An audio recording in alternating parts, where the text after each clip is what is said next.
And as if by magic, there I am. Wow. Hello, everyone.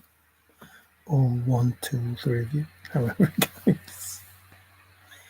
And I don't want to be on long. I say that every time and it ends up 4 hours, but at least then I know that those people that see it, this video, actually, they want to see the video. So it doesn't matter. It won't be seen by people who it doesn't affect one way or the other. INFJ, wow, you're back to your I'm in first stuff. It's good to see you, or at least read you anyway. It's all good. So yeah, I don't want to be on too long. Hopefully I'll catch somebody who's going live later. So it amazes me. Like, the truth is in front of everybody, been given it. There's no denying it for what. Hey Wig, how you doing? There's no denying it for what it is, and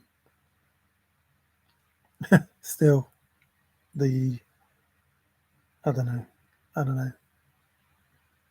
But just the question has been asked by somebody out there: is it you that's doing the stuff? Is it you that's causing the chaos? Is it you that's etc. etc. etc. And it's like, oh no, it's not me. I wouldn't do such a thing. And it's like, of course it's you. Of course it's you doing it. Stop being stupid. I was woken this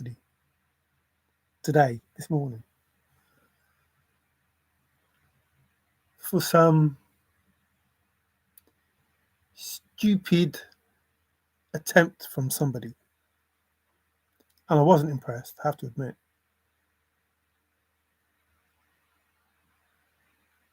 And they'll know that I wasn't impressed. But I don't think they realise how dangerous it is what they're doing. They absolutely don't realise how dangerous it is. And it's crazy. There are forces that we don't understand. And some of those forces, they act on their own volition based on what the plan is. And those who don't believe that touch not my anointed, those who don't believe that there's consequences for doing that, will find out the hard way. They will find out the hard way. And I have tried my hardest. I really have tried my hardest for people not to suffer or get hurt. And they don't stop. You are not just attacking human beings that are on this earth.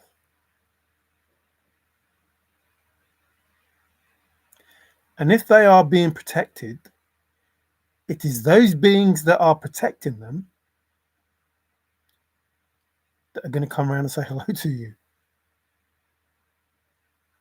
And depending what it is that you put out there will depend on the severity of what comes back to you, because it comes back exaggerated. It doesn't come back in the way that you sent it out. So somebody foolishly came into my home while I was sleeping. I am not impressed. Even though they've done it before, they actually came into my home while I was sleeping. And woke me up. Hence, I ended up seeing Treasure Warriors live.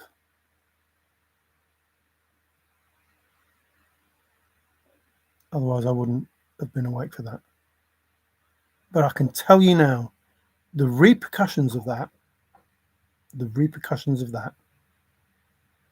will be felt far and wide. Not because of me. I don't give a shit. Well, I do give a shit. I don't want to get woken up.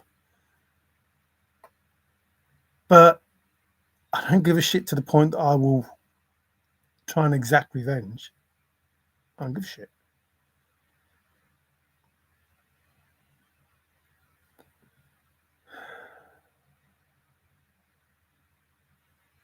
I don't get it. I don't get why you test him. I really don't. I really don't. I don't get why you test him. But you will find out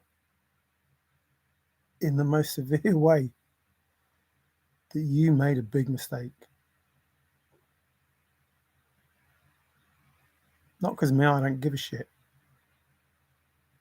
I understand that people have to do what they feel they have to do. I understand that. It's life.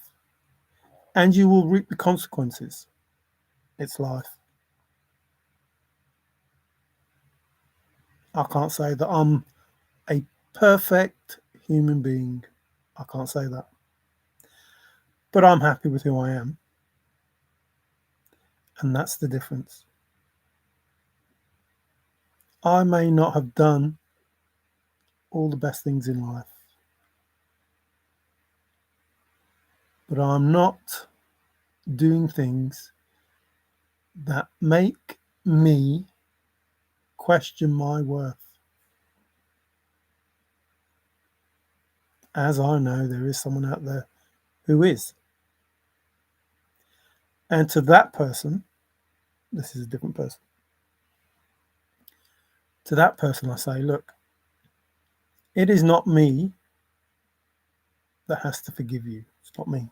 Don't worry about me forgiving you. I don't give a shit. I haven't judged you for what you do. You're judging you for what you do. You are the person that says, what will happen to me? You know who you are. What will happen to me? Because of the things that I've done. What will happen to me?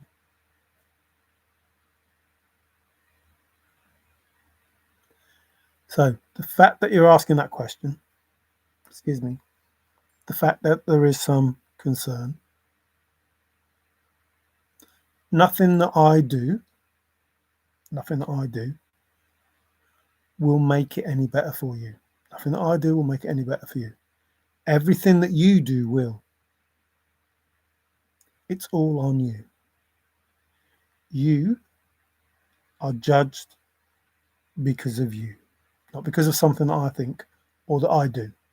Me forgiving you has no bearing on what the judgment is. None at all.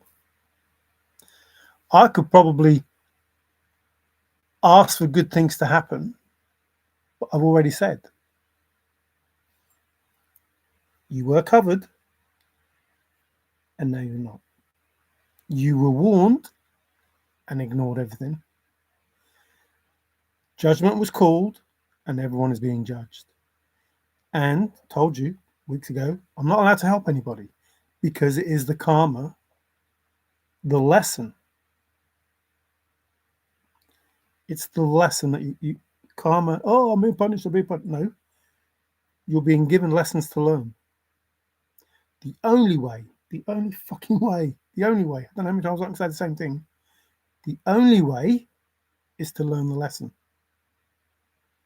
The only way is to learn the lesson. Forgiveness makes no difference. You're already forgiven. Don't understand? You're already forgiven. There is no sin. You're already forgiven. I don't need to forgive anybody. You learn your lessons. You get karma or you get dharma. That's it. That's it. You go through life picking up points and losing points, picking up points and losing points, picking up points and losing points. And you will reap what you sow. Now, if you feel that you've done the worst possible things that are imaginable, then you need to do the best possible thing to counteract that. No forgiveness is going to save that. Nobody forgiving you is going to stop you from the karma that you're going to get. Ain't going to happen. If you really want forgiveness, ask. Not because you're being judged. Not because you think you're being punished. but because you should and you understand what the fuck it was you did, all of the consequences that came with that, not for you, now you know what the consequences are, but for the people that you did it to. And how you can best make amends for those things you did. That's what the judgment is all about. It is not punishment. We're all punished every day, if you think like that, every day. But we're at school. All of us are at school and we're all learning. And if you work in the dark and if you work in the light, it's no fucking different. It's no different. Please listen. It's no different as long as you're not hurting anybody. As long as you're doing it for your highest good and the highest good of those around you, and you understand there is a higher force, stop doing this light dark shit. It's bullshit. It's bullshit. There are dark chosen ones. Father can get a little dark. Archangel Michael can get a little dark. It's in all of us. But we need to learn to balance that out and work with each other. Evil is the issue. Not dark, not bad. Evil. That is the issue. So stop fretting at this word karma. Karma, just the lessons you need to learn about how to be a good human being. Doesn't matter if you're dark. Doesn't matter if you're dark. It matters if you're evil. It matters if you hurt people intentionally. It's the intention behind the things you do that make the difference. You see, the intention to get rich is one thing. The intention to destroy someone in order to get rich is something else. Money is not the issue. How you get that money is. How you use that money is. Now we're here to learn. First and foremost, here to learn. Here to experience something in this 3D fucking meatbag suit, water suit, whatever you want to call it. We're here to learn. We're here to understand what it's like to be on this planet, living in this way. And you can't do that being all love and light. It's impossible. There is no comparison. You cannot compare if it is all light or if it is all dark. There's nothing to compare with. So there is this balance, this yin and yang, this dark and light, this whatever you want to flipping call it, that we all are going to experience, all of us. We're not all going to experience evil. Well, we probably will experience evil, but we probably won't be the instigators of it. We might be, receiving it. But evil is not allowed. And that pretty much like the Ten Commandments, whatever. Excuse me, confirmation. The universal law is what I'm talking about. What the universe won't accept as to receive dharma and not karma. So, if you are fearful,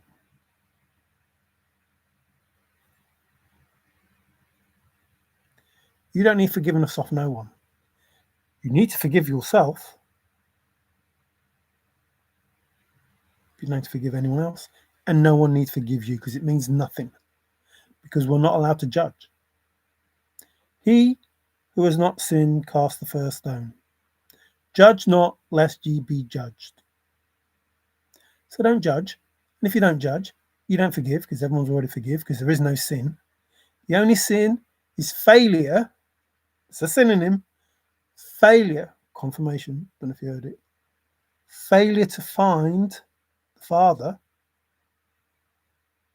wherever, doesn't matter. More importantly, you don't find that God within you, not your fucking God, the God within you, as within, so without. If you don't find that, that's your failure. See, long ago, people lived to be 900 years old. And at some point was told, no, you can only live to be 120 now.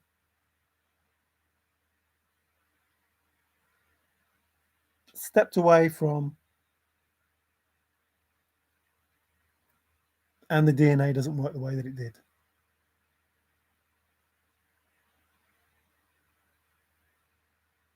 So, if you want to move forward in this world and we all just get along, that's what Forrest said, can't we all just get along? Now, please listen. Faithful means wise, the synonym. If you've been wise and found a blaze, look quickly down. If you've been faithful and found a blaze, look quickly down. Why? Get in, get out.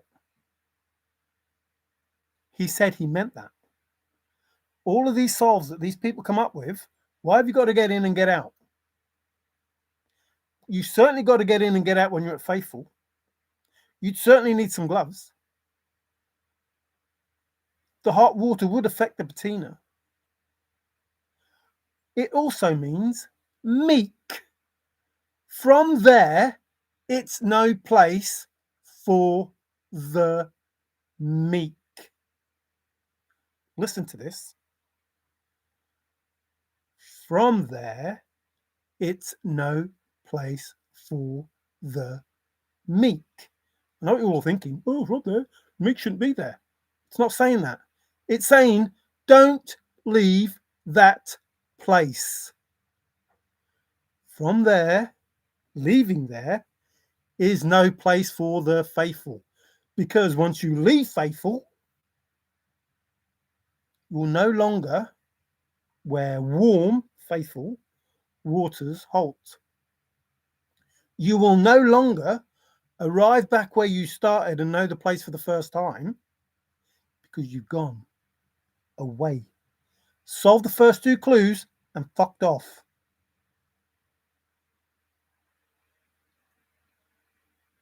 I'll do a video. I was going to do some of it on here, but not going to bother. Like the simple truth, simple is faithful. The simple truth you lot can't grasp. That's not me being nasty. That's me spending 5 years telling you black and white, faithful, giving you every fucking chance to understand what happened. Every chance. How simple it is. A fucking 9 words. Precise is one of those words. Follow the 9 clues precisely. Follow the 9 clues faithfully. Follow those 9 clues faithfully. You'll get the answer because it's simple. When you know, you wish you would have thought of that because it's fucking simple. You have 9 words. You have 9 clues. And that fucking clue precisely, and that fucking clue simple, and that clue a deep, faithful, thinking searcher using logical is faithful. All the information you're given, it is vital, faithful. No one shares the secret, faithful location. But not all the information. The information is telling you what the answer is. And you're all still looking for answers. The crease in Yellowstone Park in the book, the crease is the nook. It's the nook in Yellowstone Park. It's also the hole in Yellowstone Park. Not the 9-mile hole, the hole that's 9 miles. That has the volume probably of 9 miles. That hole where water comes out as the blaze is probably a volume worth of 9 miles. So it is a 9-mile hole, but not 9-mile hole. You're told the truth and you still go off because you're just, whatever it is, it's crazy. You just can't say, oh yeah, I see what you're saying. Confirmation. You just can't say, oh, I see what you're saying. Yah is not God. Is not God. There's a book, The Thrill of the Chase, which has been embellished. And there's a book called the Bible, which has been embellished. And you're led to believe, please listen, because this is the most important thing you'll ever fucking hear in your life. Please listen. You're led to believe, all of you that read that Bible, that God sent you a son, his name was Jesus, and he is going to come back. And that was written by Satan. And the person that's going to come back is not the good person, because that name was changed. And when he comes back in his name, which is what you're told in the Bible, when he comes back in his name, you will accept him, this Jesus, which has been written by Satan for you to accept in 2,000 years so he can take the throne of the real Father. Everything, listen, I am the truth seeker and the truth speaker, and I don't give a fuck if you like it or not. It's the truth. And I don't have to worry if you like it or not, because it's the truth. And you can't stop me saying the truth, because if anybody tries to stop me saying the truth, speak to the man. Because he really is in control now. And he really is pissed. And he has a plan. It's not antagonistic to his freedom. He has a plan. And he has divine timing in that plan. And there is fuck all that anyone or anything can do to change that. Nothing. Nothing. And I'm sick of trying to help people who don't want to be helped. Sick of it. You don't want to be helped, fine. Suffer the consequences. But I can tell you now, this plan for Jesus to come back, maybe on the 20th of this month, if you're not careful, this plan, when he sends out these beautiful feelings and everybody feels, ooh, lovey-dovey, when he comes back and you all accept him as the returning Messiah, which is fucking impossible, there is no J. There was no J. It can't be. There was no John the Baptist baptizing Jesus in the River Jordan. It never happened that way. It didn't. Sorry. The name Elijah, do you know how important that person is? Do you know how important that person is? If you know the Bible, you know how important that person is. His name's not Elijah. There was no J. Elijah. He belongs to Yah. God doesn't appear anywhere in the Bible in the true sense because there's no God. There is no God. But Yah does. And they changed it by putting a J in there that didn't exist. There is no Jacob. There is no Joseph. There is no Joshua. There is no any J, no Judah, no Judas. Those people don't exist. But in order to hide the Father, Yah, the truest word that's in there, in the beginning was the Word, and that word has all the truth. In the beginning was the Word was Yah, and that word has all the truth of creation, just that word. And they hid it. The story's real. The treasure is real. The story, the book is, the story's mine, just the characters have changed. Places have changed. Because there's no fucking Jerusalem. It's bullshit. It's not called Jerusalem. There's no J.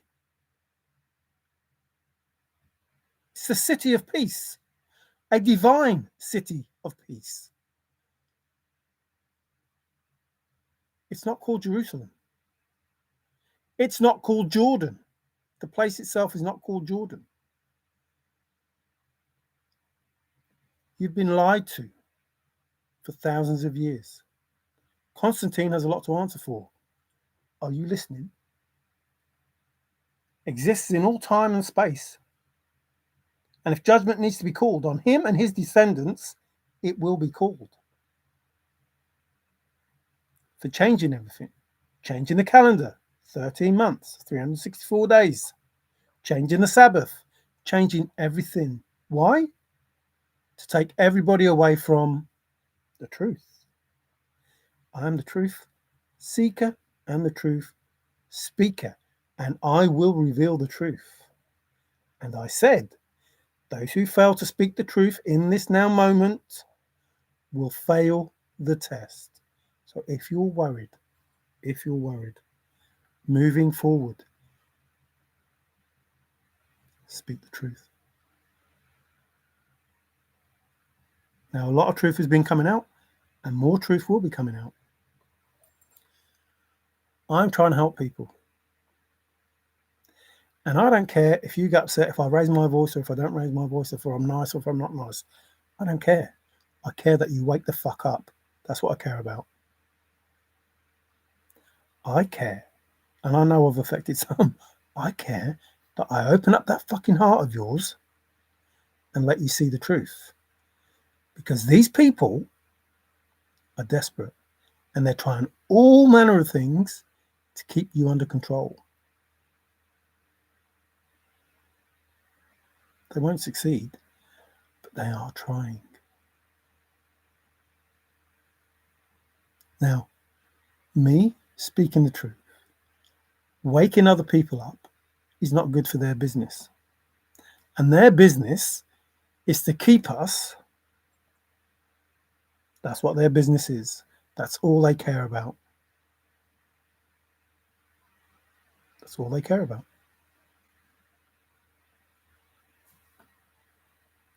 Wars, not necessary. Big pharma, not necessary. We don't need to spend the money that we spend on pharma and on defense. And that money could be spent on us.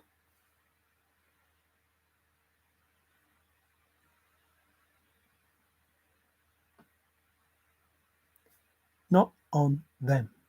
See, just some of it finds its way back into a pocket or two. And it starts with that little fucker, them families, our governments, the politicians, the doctors, the scientists, media. Media, that encapsulates the news, movies, music. They're all poisoning us, either here or in our food, all of them. And they don't give a shit because they know what's poisoned and what isn't. And they know what the truth is, and they know what the truth isn't. But I can tell you now, they're trying to stop us eating meat and steering us to all this fake fucking bullshit food that we're eating.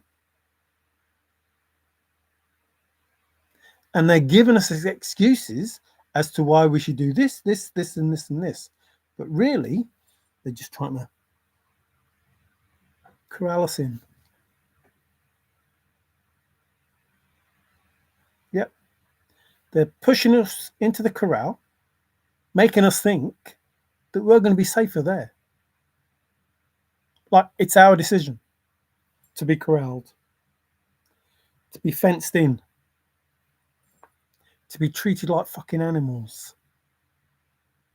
Grateful for what it is that they give us, even though it's already ours. That's the plan. You see, they won't need us in years to come because AI and robots and clones will be their slaves. They don't need human beings. Hence the LGBTQ stuff. They don't want creation. They want it to stop. They want to be the only ones in charge. Little do the people know beneath them, they don't give a shit about them. Don't matter if you're a billionaire or somebody flipping cleaning toilets. In their eyes, you're just the same. You're just a filthy little human being, and they haven't got time for you. But you serve a purpose. It doesn't matter if you're the President of the United States, the President of Russia. Yeah, the President of Russia, isn't it? Or Ukraine, or you're the King or the Queen. It doesn't matter. It's just being used. Just being used. So, science will be found out for what it truly is. The media will be found out for what it truly is. That includes the news, includes the actors and actresses and music artists and everything else. We are being poisoned by the things that we read, hear, and see. You might think that's a harsh word, but it is poisoning. Along with the food. The sooner you wake up, the sooner other people wake up, the better for this planet, and the better for the galaxy, and the better for the universe, and the better for all realms. Because what I asked, when I realised what the fuck was going on, is that if all these beings come and help us out of this shit that we're in, we will help them. And they're here. And you know they're here. And I don't just mean aliens. I mean the dragons, the angels, the ancestors, the fairies. So I'm going to misfit the water spirits. I'm going to miss some. I don't mean to miss you, sorry. Just, I know there's loads, but I don't want to say the wrong word and have the wrong outcome. But the unseen, they're here and they're helping. And those that work with the unseen know that it's real.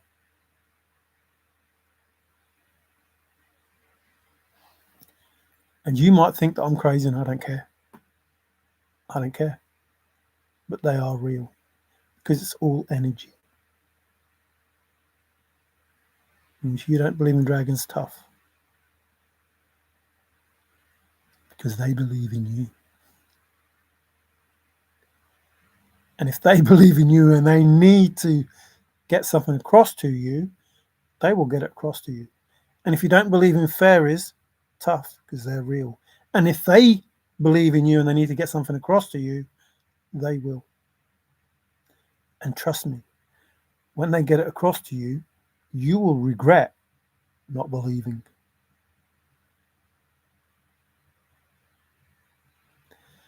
This planet, this earth, this beautiful home that we have has uninvited guests who didn't just stick to the kitchen when they came to the party. They took over the house and kicked us out.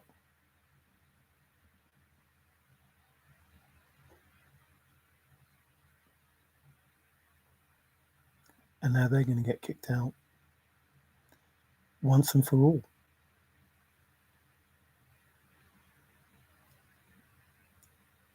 I love it when a plan comes together.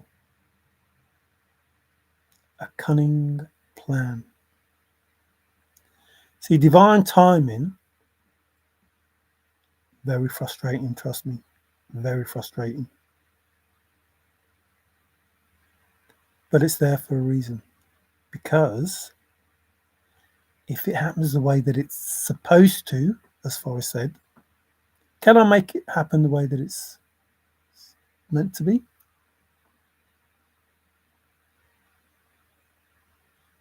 In other words, what has already been planned, there's already an ending. It's got to happen the way that it ends, because he can't end it even if he wants to. It has to happen a certain way for it to happen at all. If it doesn't happen in a certain way, it will never happen. Oh, I'm missing Earth Angel. Oh, hey, how are you? We are given the illusion that we have free will to choose, but our options are controlled. So I wouldn't say they're controlled. The free will is trusting in the process. So your free will, if you want to have the best life ever, that's your choice. This is what I want in my life. And you give that to the unseen. You believe in the universe and everything that it has to offer. And your free will is to say, I want 3 houses, 16 cars, 20 children, whatever it is that you want. That's your choice. And that's what you can have. Or you can turn around and say, my husband is lazy, he sits on the couch all day, doesn't do anything for me. My kids are just screaming every day. The dog keeps making a mess in the kitchen, etc., etc., etc. And that's what you'll get as well. That's your choice. That's your free will. So the idea is to redirect your free will and say, this is how I want my life to be. Give it, believe it, don't change it, don't keep criticizing what it is that's going wrong. Always live in that, this is my choice, this is what I want, this is what I'm going to get, and that's what you'll end up getting. And it won't come straight away, and it will come when you're aligned for it to come. So the giving and the receiving has to be correct. Like, you can't just give, because then you won't be able to receive. So you have to be able to receive as well as give. Once you become aligned in that sense that these are the things that I'm giving and these are the things that I want to receive, and you're giving it out and you know it's going to come in, that's all your choice. That's all you. Everything that you want is your free will. Everything that you get, your life, is everything that you've asked for, consciously or unconsciously. Giving yourself a not so good life. The only thing that happens in that is, in this reality, this matrix reality that they created, is that they try and force you to think the bad things. They put you in that low vibration and you keep thinking bad things. And that's how your life remains. And that's why they don't want you to wake up to your free will. They don't want you to come out of this, oh, my life's crap. Well, I'm not saying my life's crap. Don't you flipping dare. Once you start thinking those things happen. And if you stay in that low vibration, you'll end up with all that crap over and over and over and over and over and over again, and it will never stop. And that's why they don't want you to wake up. So you wake up to your free will, which is, I want X amount of money. I want, a good house. I want a good partner. I want children. I want pet, whatever it is, or I deserve it. Not I want it. I deserve it, because your birthright is your abundance already. You've already earned that before you were born. It's just that they're stealing it all and you're never seeing it, and they're keeping you down. So it's controlled at the moment because the matrix control it. But once the matrix is stopped, once doesn't need everybody awake, but once more people are awake, then the universe is able to work quicker, because the gravity is lighter. Like the weight of it is lighter, so things can happen quicker. But the more dense the energy, the harder it is and the slower it is. So the lighter we make all this, the quicker the stuff happens. Sorry, that was long-winded. Thank you. Hey! Yeah, I know you have. I know you've learned the hard way. And I know that, you're strong, and I know that you're able to kick ass if you want to. I need to make you a moderator, by the way. I don't want to see people blue whenever white when everybody else is blue. Try and make it equal.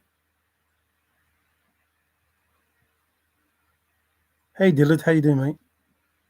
The idea of one finding a chest of many is the lesson one each learns themselves as a journey. So, like I say, I'm not bothered about the chest anymore. I am bothered about the. I have to be careful what I say. I'm bothered about the chest. It should go back where it's supposed to go back to. My concern is the suffering of the people on this planet. That's my concern now. The chest and everything else will get sorted as seen fit. But this,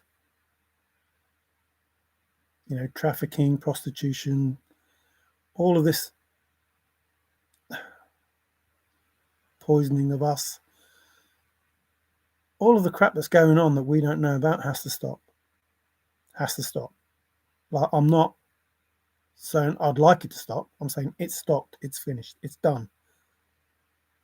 All of these places, all of these underground tunnels, all of these shady deals, all of the big pharma that's slowly killing us so they can keep killing us by giving us more stuff. Mother Earth has everything that we need for every ailment that we have. Every ailment that we have, Mother Earth is providing for us. There are people all around the world who do herbal remedies, and they will be needed going forward.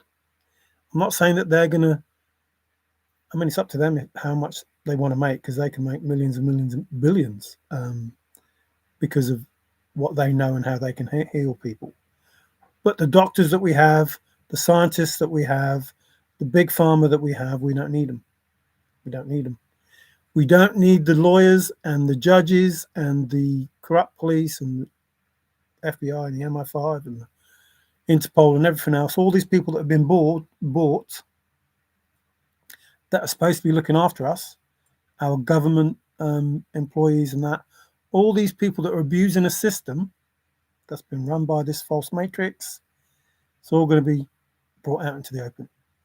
And I know, and I said this in my first videos, I know at some point, the people will wake up and they will want blood. And that's what I try to avoid. And that's why I try to tell the people, you people at the top, not father, you people at the top, you families, you governments, you kings, queens, whatever. I don't care. I know you'll hear this. Masons, cults, covens, all of you, doctors, judges, sheriffs, FBI, CIA, whatever it is, don't give a shit. I'm telling you, you will all be found out and people will want blood, and you are better off, as I said from the very beginning, because I don't want no one to get hurt, but you will get back what you've given out unless you make repentance now. You will get it back, and it won't be pretty. And you know it won't be pretty because you were dishing it out. Which is what I was saying to that person earlier. It's up to you. You don't need my forgiveness. My forgiveness means nothing. I don't forgive anyway. Haven't judged you. But I've made no opinion on what you do, because you have to learn. This earth is a school, and you learn however your life is. And you choose whatever you want to choose because you have free will. You will just reap whatever it is, dharma or karma, because of what you chose. Now, if you're fearful moving forward, I understand that, and you're wondering what's going to happen to you, then you need to speak to the person who is going to control that. That's the person you need to speak to. First, you need to forgive yourself. You need to look at everything that you did. I don't just mean say, oh, I forgive myself, I'm good. I don't mean that. You need to understand the impact that you had on the people that you've affected.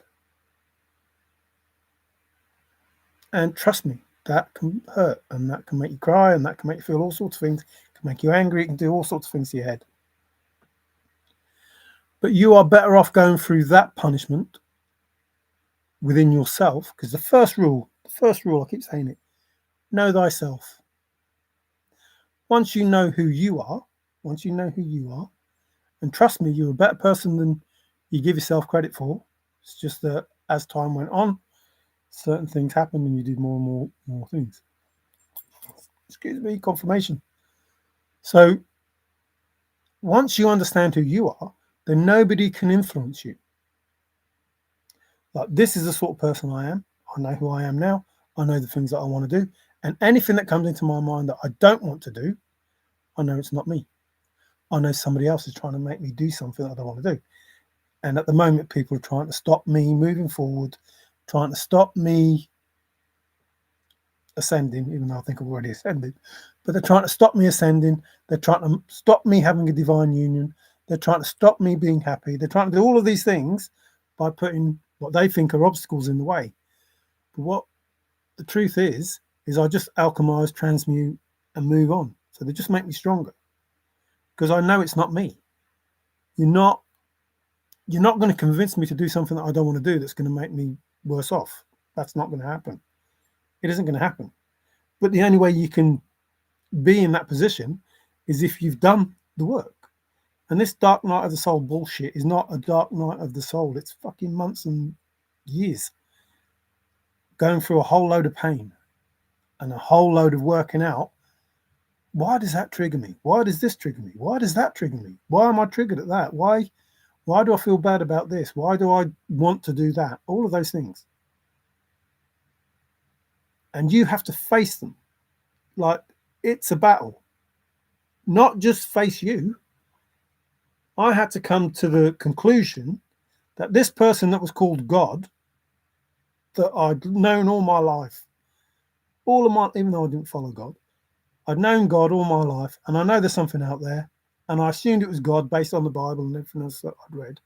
And I realized, after arguing with myself and arguing with the powers that be, Father, Mother, Universe, Source, Spirit, ancestors, angel, whatever you want to say, I realized that what was written in the Bible was a whole load of shit, just like what was written in the Chase was not a whole load of shit.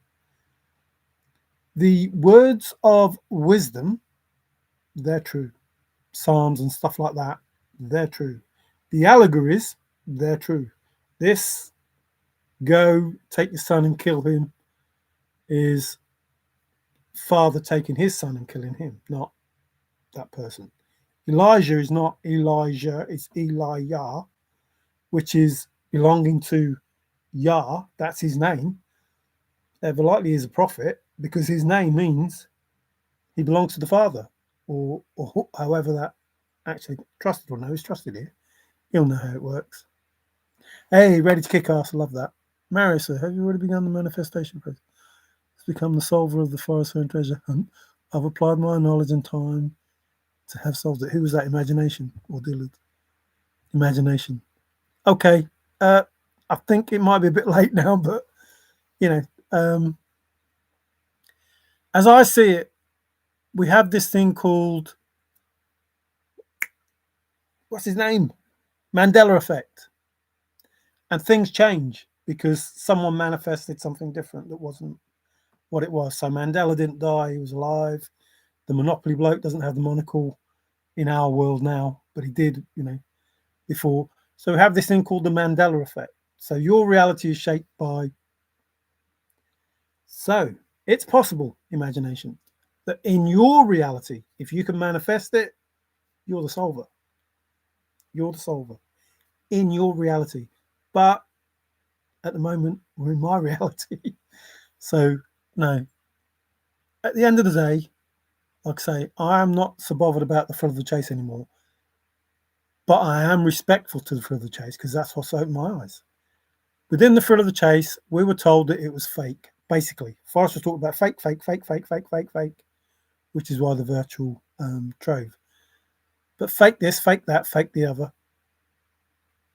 What, who is the creator? Who is the real Forrest Fenn? I hope nobody ever finds out. Who is the real creator of the universe? I hope nobody ever finds out, says the devil. Here is the person that I put in for you. His name's God. And here is his son. His name's Jesus. These are the people that I'm letting you believe are your holy, sacred people, even though they're not. So within the chase, we're told that Forrest says, I hope nobody ever finds out who the real Forrest Fenn is. Well, why would that be an issue? Because Forrest is telling us that he put the hair in the jar to prove who the real, how did he say it? The crazy something that did this thing. However he said it, eccentric, whatever he said, those words.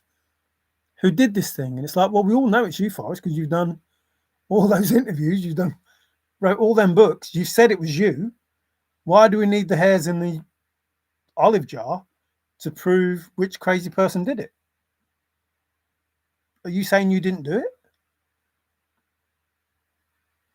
That's the only thing you can get from that.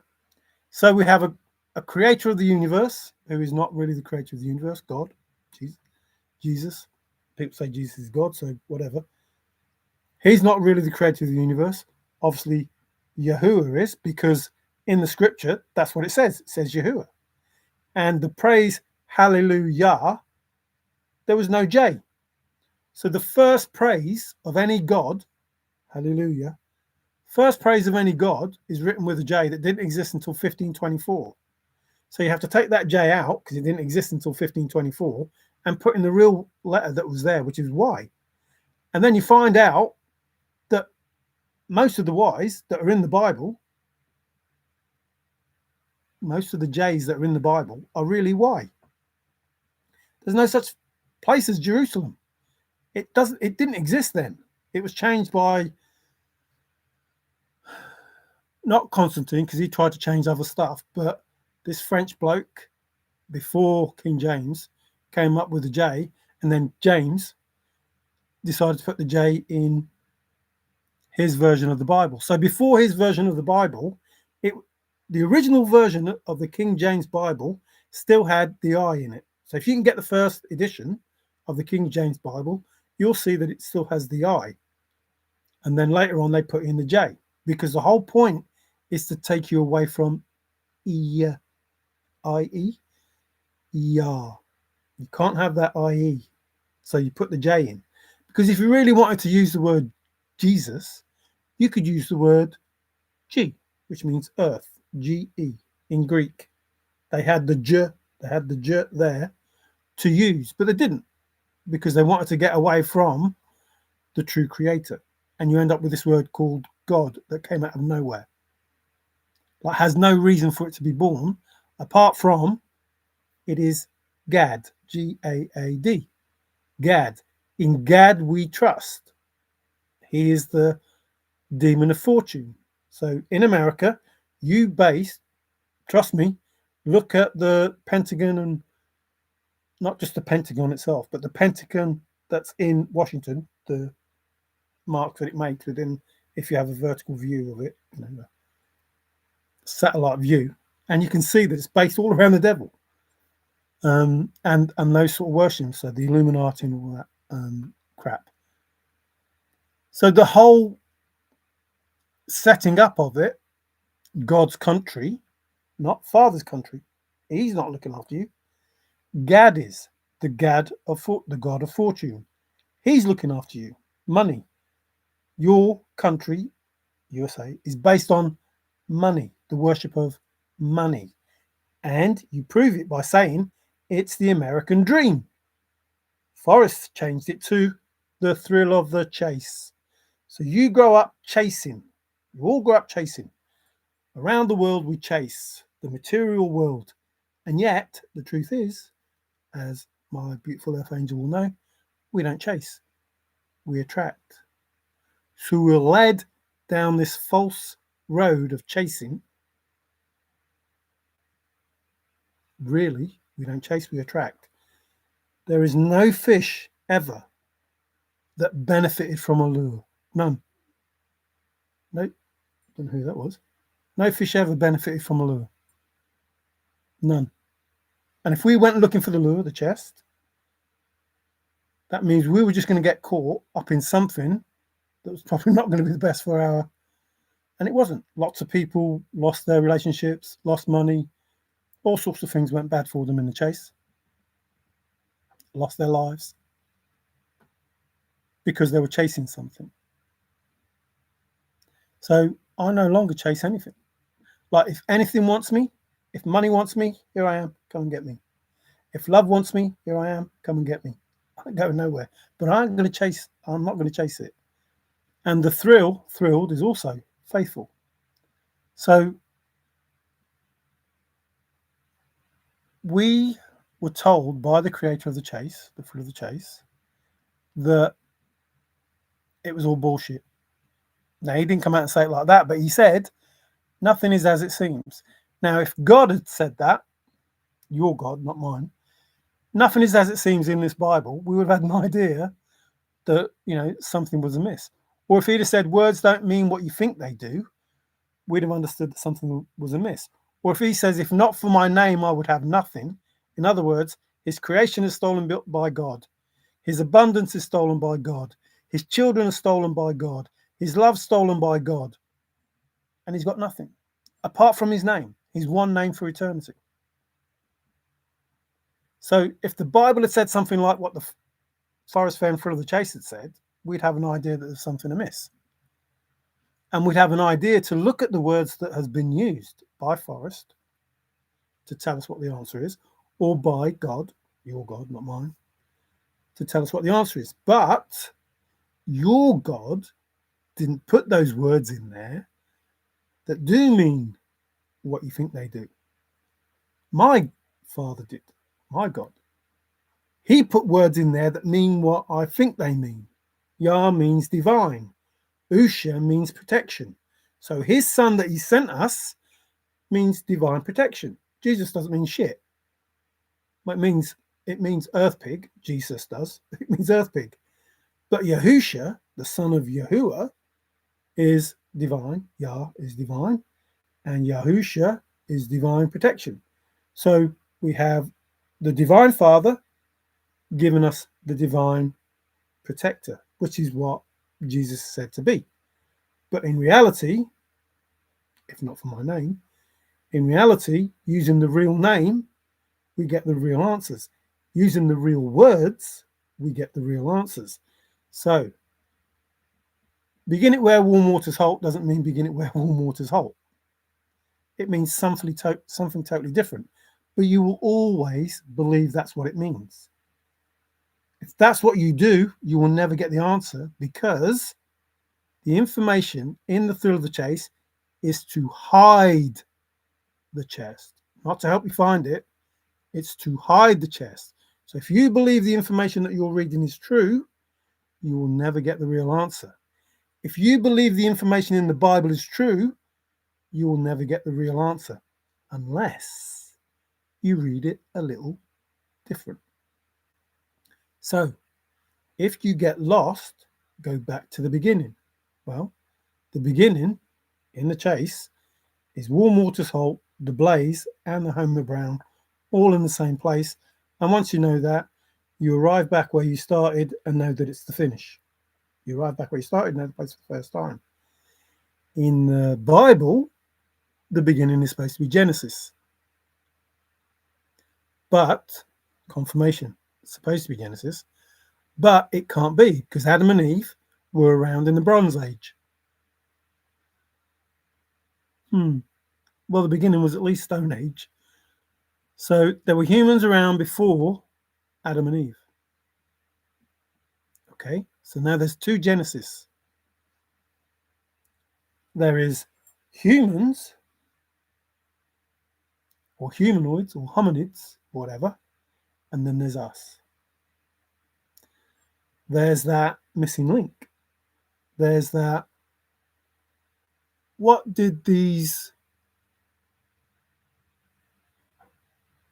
beings, I was going to say aliens, but let's call them beings, because there's some discrepancy as whether they were here already alongside us. Remember, Father created everything, or that they travelled here. We might not have been here first. These Anunnaki, Sumerians, blah, blah, blah, before us. So they decided to make us as smart or as able as they are. That's how it worked. So whilst we were already here, they altered our DNA. Which brings me to words that mean what you think they do. Rib means DNA.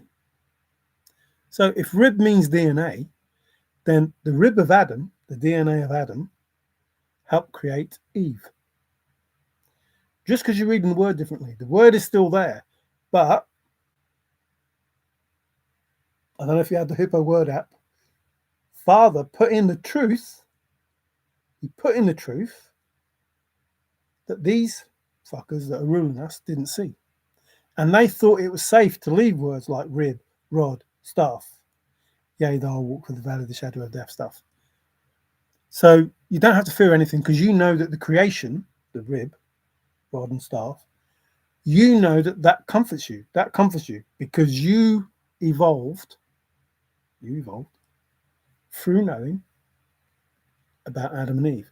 Not because they are real and true and the first humans on Earth, but because they're not the hominids of Earth, they are the humans of Earth. So whilst our ancestors are hominids, our creator in the sense that they changed us, not that they made us, were the other beings. So we have the original creator, the energy, the source, however you want, Father, however you want to look at it. From energy creates matter, which is us. And in this matter is the energy, the creation energy, his energy. Ye are gods. So his energy, creating the matter, he leaves some of his energy within us.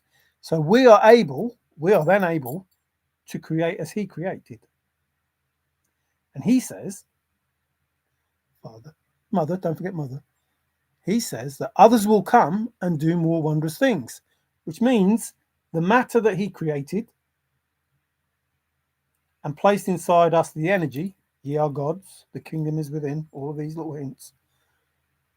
We will get to a time where we can use the energy within us to create as we were created, to create the matter that was created in the beginning, if that makes sense. So in order to create, they call it manifestation.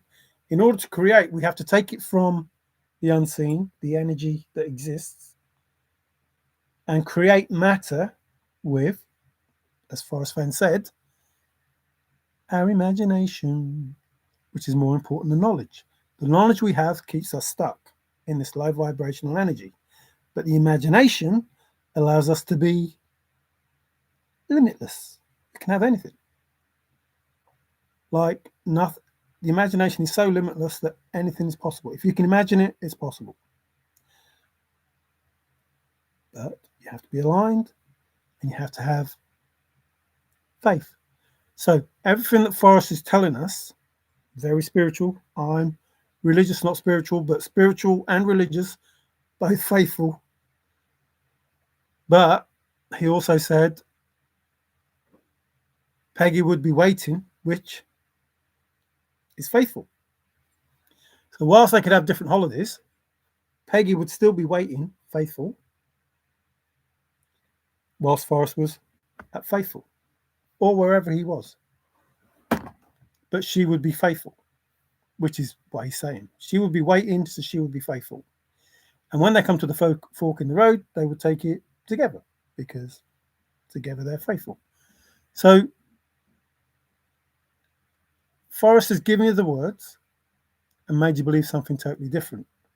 Satan gave us the words and made us believe something totally different. Once you know what the real words are, you know what the truth is. Once you know what the truth is, you're supposed to tell the truth.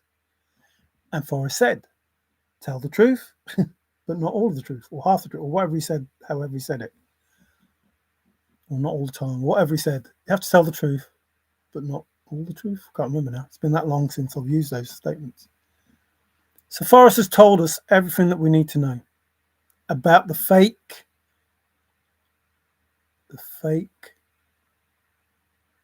chase that we've been brought into. His fake thrill of the chase, which is also faithful thrill, and his fake thrill of the chase, and the fake creation.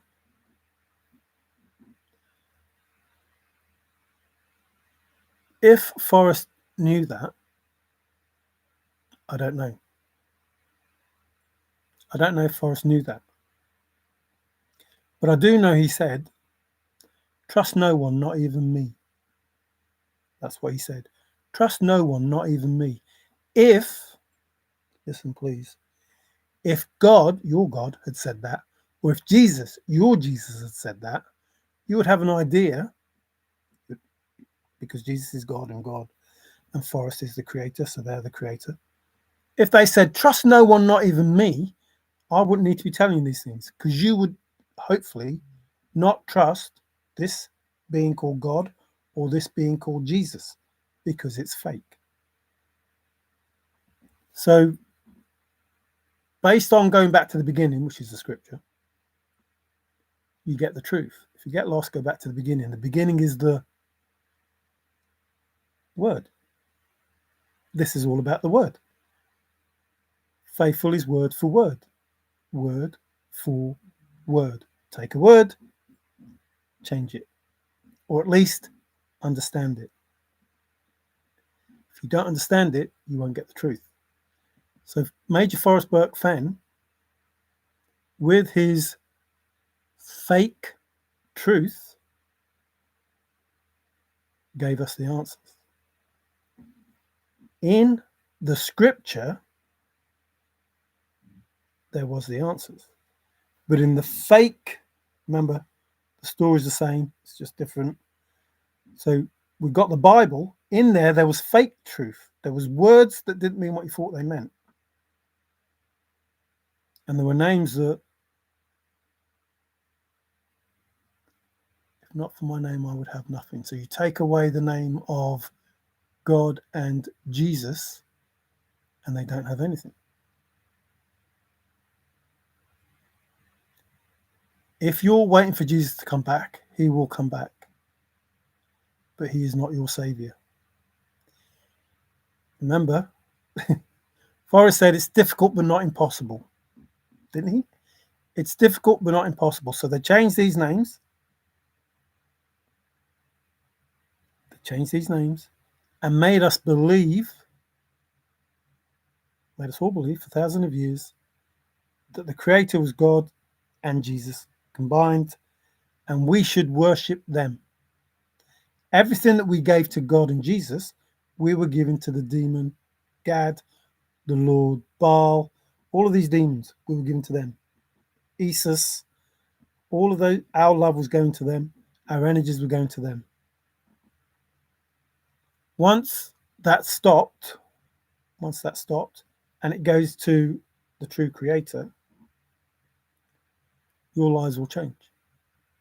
But if you keep worshipping, remember, he told us we're going to worship false idols, we'll be deceived, even the elite will believe, etc., etc. We believe Forrest Fenn, and he told us not to. Don't trust no one, not even me. And he created the chase. But he also told us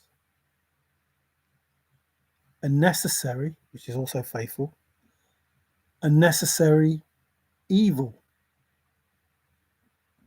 So we have, necessary is faithful, we have a faithful evil, an evil that we have been faithful to for thousands of years. This necessary evil. Now, Father knows this evil exists, and he knows that he will defeat this evil in his divine timing, which is why everything that Hitler, everything that we've been through has happened, because can I make it happen the way that it's supposed to be? It has to happen the way that it did happen in order that it can happen the way that it's going to happen. So Forrest has told us the truth of the Bible in his Thrill of the Chase. Even Once Upon a Time is faithful. Once Upon a While, his book. So the information that has been given, we don't see. We don't understand it. We can't recognize it unless we listen to the true Creator. In The Thrill of the Chase, Forrest Fenn, told us to listen and gave us the instructions how to do it. In the Bible, Yahuwah gave us the instructions in scripture. The book was rewritten, changed, remember, the story is the same, only the names and places have changed. And there's no Jerusalem, there's no Jordan, these places that we believed in, that we read, that we see, that we think we know, never existed. It was never called that. It was just changed. So the story is the same, but the names and places have changed. From the scripture, go back to the beginning, from the scripture to the Bible that we've read, that we believe is true, that we have faith in, that we swear on in the court, which is probably why it's so corrupt and doesn't mean nothing. So going forward, we need another book. We need the scripture to be written in its truth and in a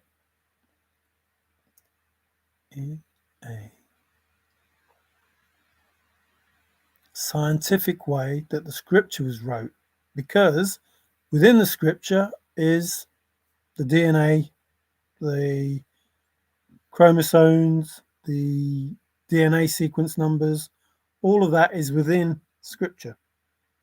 Like Father wrote into his words what we could understand to be how life comes about.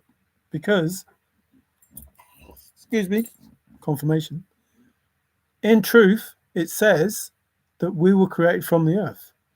And if you look at the elements in the earth and the elements in our body, they're pretty similar. So it's just confirming, and science will confirm it at some point. It's just confirming that matter was created from energy. Everything's the same. It's all just energy. This laptop, all the cupboards and everything else that's in here, curtain, me, it's all energy turned into matter. So it becomes that one consciousness that I was talking about, that brain. And we're just, so this is the hard part. We're not asleep, but are we living in our imagination? Like everything that we see, we believe it's real because it's our reality. But are we just imagining? Are we energy imagining itself? Because remember, all makes sense, honestly. I think, therefore I am. Listen, I think, therefore I am. I am rich. I'm rich. I am a man. I'm a man. So I think I'm healthy. I'm wealthy. I'm imbued. I am that dude. Or I am healthy. I am wealthy. I am rich. I am that bitch. Remember, he said to Moses, tell them I am sent you. So in our imagination, we have created the life we live in. The reality that we see has come from our imagination. If you can train your imagination, people call it manifestation. If you can train your imagination to have a different reality, you will have a different reality. It will only happen if your reality is for your highest good and the highest good of everyone around you. If your imagination is about hurting people or destroying things, it ain't going to work. And if it does work, not because of your imagination, but because you're rich and think you can do all of these things, then you will end up with karma, because that karma will be your lesson to stop doing it, make amends for it, repent, and know thyself. People call it the dark night of the soul. It ain't a night. If ever you think that you're going to make recompense by just going through one night of suffering a bit, ain't going to happen. And it will all depend on what sort of life you've led. Like if you had a really evil life, then there's a lot of things that you need to come to terms with. If you've had a fairly, good life with not doing much harm to yourself or other people, or having other people do harm to you, because that's still something you have to address. Those are those triggers, which is why I'm the mirror. I'm the mirror, sacred mirror, blah, blah, blah, the agitator. You see in me what is within you, and I trigger you because I say those things that you don't like, because you have to address them. You have to address them. And if you don't address them, each time you see me, you'll get triggered by the same trigger. I'm not calling Fendi out for this, but he got upset when I talked about the Bible because I said, what did I say? Was it the Bible is a poem? Or the Bible is a poem. Because the synonym of poem is Bible. And he was saying, and he got triggered by it. But you have to understand why you have that trigger and why I've said what I've said. What I've said is the truth. I'm not lying. I'm not lying. That's the synonym of it. That's the truth of it. That's what it is. So if you're triggered by something I've said, it's not because what I've said is a lie, because I'm not going to say a lie to you. I'm telling you the truth. It's because what I've said has touched something within you that you have not addressed. I'm not going to tell you a lie just to upset you. I'm not going to do that. I'm going to tell you the truth so you can address something that needs to be addressed. And I'm not going to tell you it knowingly. I'm not going to say something to trigger you. I'm going to be guided without knowing, because I walk in blind faith. I have no idea. I don't even know if I'm guided. But my mouth goes up and down, words come out, and those words are truth. And sometimes, remember, it's even these words. Important is faithful, and knowing is faithful. It's important to know what is worth knowing and what is not. It's faithful to know what is faithful and what is not. That's what Forrest told us. I'm not kidding. I'm not lying. Those, like, if I was going through the words, I'd show you. He basically said, it's faithful to know what is faithful and what is not. That's basically what he said. And then he has a cheek to say in that interview, I find it funny that I'm the only one that knows what it is that I am saying. But he did catch himself because he knows that I knew what he was saying. I knew exactly what he was saying. And if I didn't know what he was saying, I would find out within minutes what he was actually saying. So in that statement, it's important to know what is worth knowing and what isn't. He said, it's faithful to know what is worth faithful and what isn't. And then laughs, because he finds it funny, that he's told us the answer and we had no idea. And if you know where it is, go out into the woods and get it, which is Babe in the Woods. Hey, babe, if you know where it is, go out and get it. So faithful is Babe in the Woods. If you know where it is, go out in the woods and get it. So if you're faithful, you are Babe in the Woods. But also in the poem, there is woods and you have to go into the woods. But so, however it was done, I don't know. I was given every solve there is. Not in the way that you did the solves, but I could tell you what your solve is because you're in the poem. Your solve is in the poem. The answer's in the poem. I don't know how. Your names are in the poem. The solve is in the poem. Information about you is in the poem, although I haven't gone into too much detail. But for me, there's information about me, and I've told you. There's information about me, including my passwords. That is impossible for Forrest to know. Not only is it impossible to know, it's impossible to have all that information in there, in that poem, that little poem. It's impossible for him to have all that information in there and keep changing it. Like my information, your information, someone else's information, the information of the artists, the information about Billy the Kid, the information about something Stiff. I can't remember what his name is. Donald Chester Stiff. It's like, how would I know? How would I know? I didn't know. Well, I couldn't even know who that person was. Like, I'm not just going to think of this name of this person, but I find that name in the poem, and then I look it up, and this person is a general and a major. He fought in the war between the Yanks and the whatever Republicans, whatever it was. However, I can't remember what it was now. No, Confederates and the Yanks. I'm not American. And he fought for both sides. Like, and I wouldn't even known who that person was. Like, I've got no reason to even think of that name, other than it was in the poem, and it's factual information. Like, when I saw it in the poem and checked it, it's like, oh, that's real. This person really existed.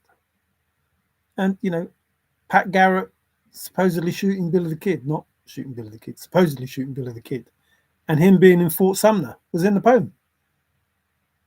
It's like, what? Why am I reading this stuff? But Billy the Kid was in the book, The Thrill of the Chase. So I'd have to think that Donald Chester Stiff had something to do with The Thrill of the Chase. Confirmation. Because Hemingway, Eric Sloane, I mean, they're across the top, they are. They were in the poem, and they were in the book The Thrill of the Chase. And even Ernest is faithful. Like, the names change. So all the information, not all the information, stop saying that, Mario. Most of the information that Forrest gave us were the answers. Why is he just telling us that information to give us the answers? And I think, that's exactly why. Because he said, did the hot water affect the patina? Hot is faithful. So did the faithful water affect the patina? Oh, they think they got a clue. Well, yeah, they did. But he told us the answer and then basically told us, pay no attention to what I've just said. He told us the answer, then said, pay no attention to what I've just said, because they thought they got a clue. So did he say they thought they got a clue because he was giving us a clue? Or did he say they thought they got a clue because he was trying to steer us away from the fact that he did actually give us a clue? So he did actually give us a clue. But he said they thought they got a clue, put down the phone and disappeared.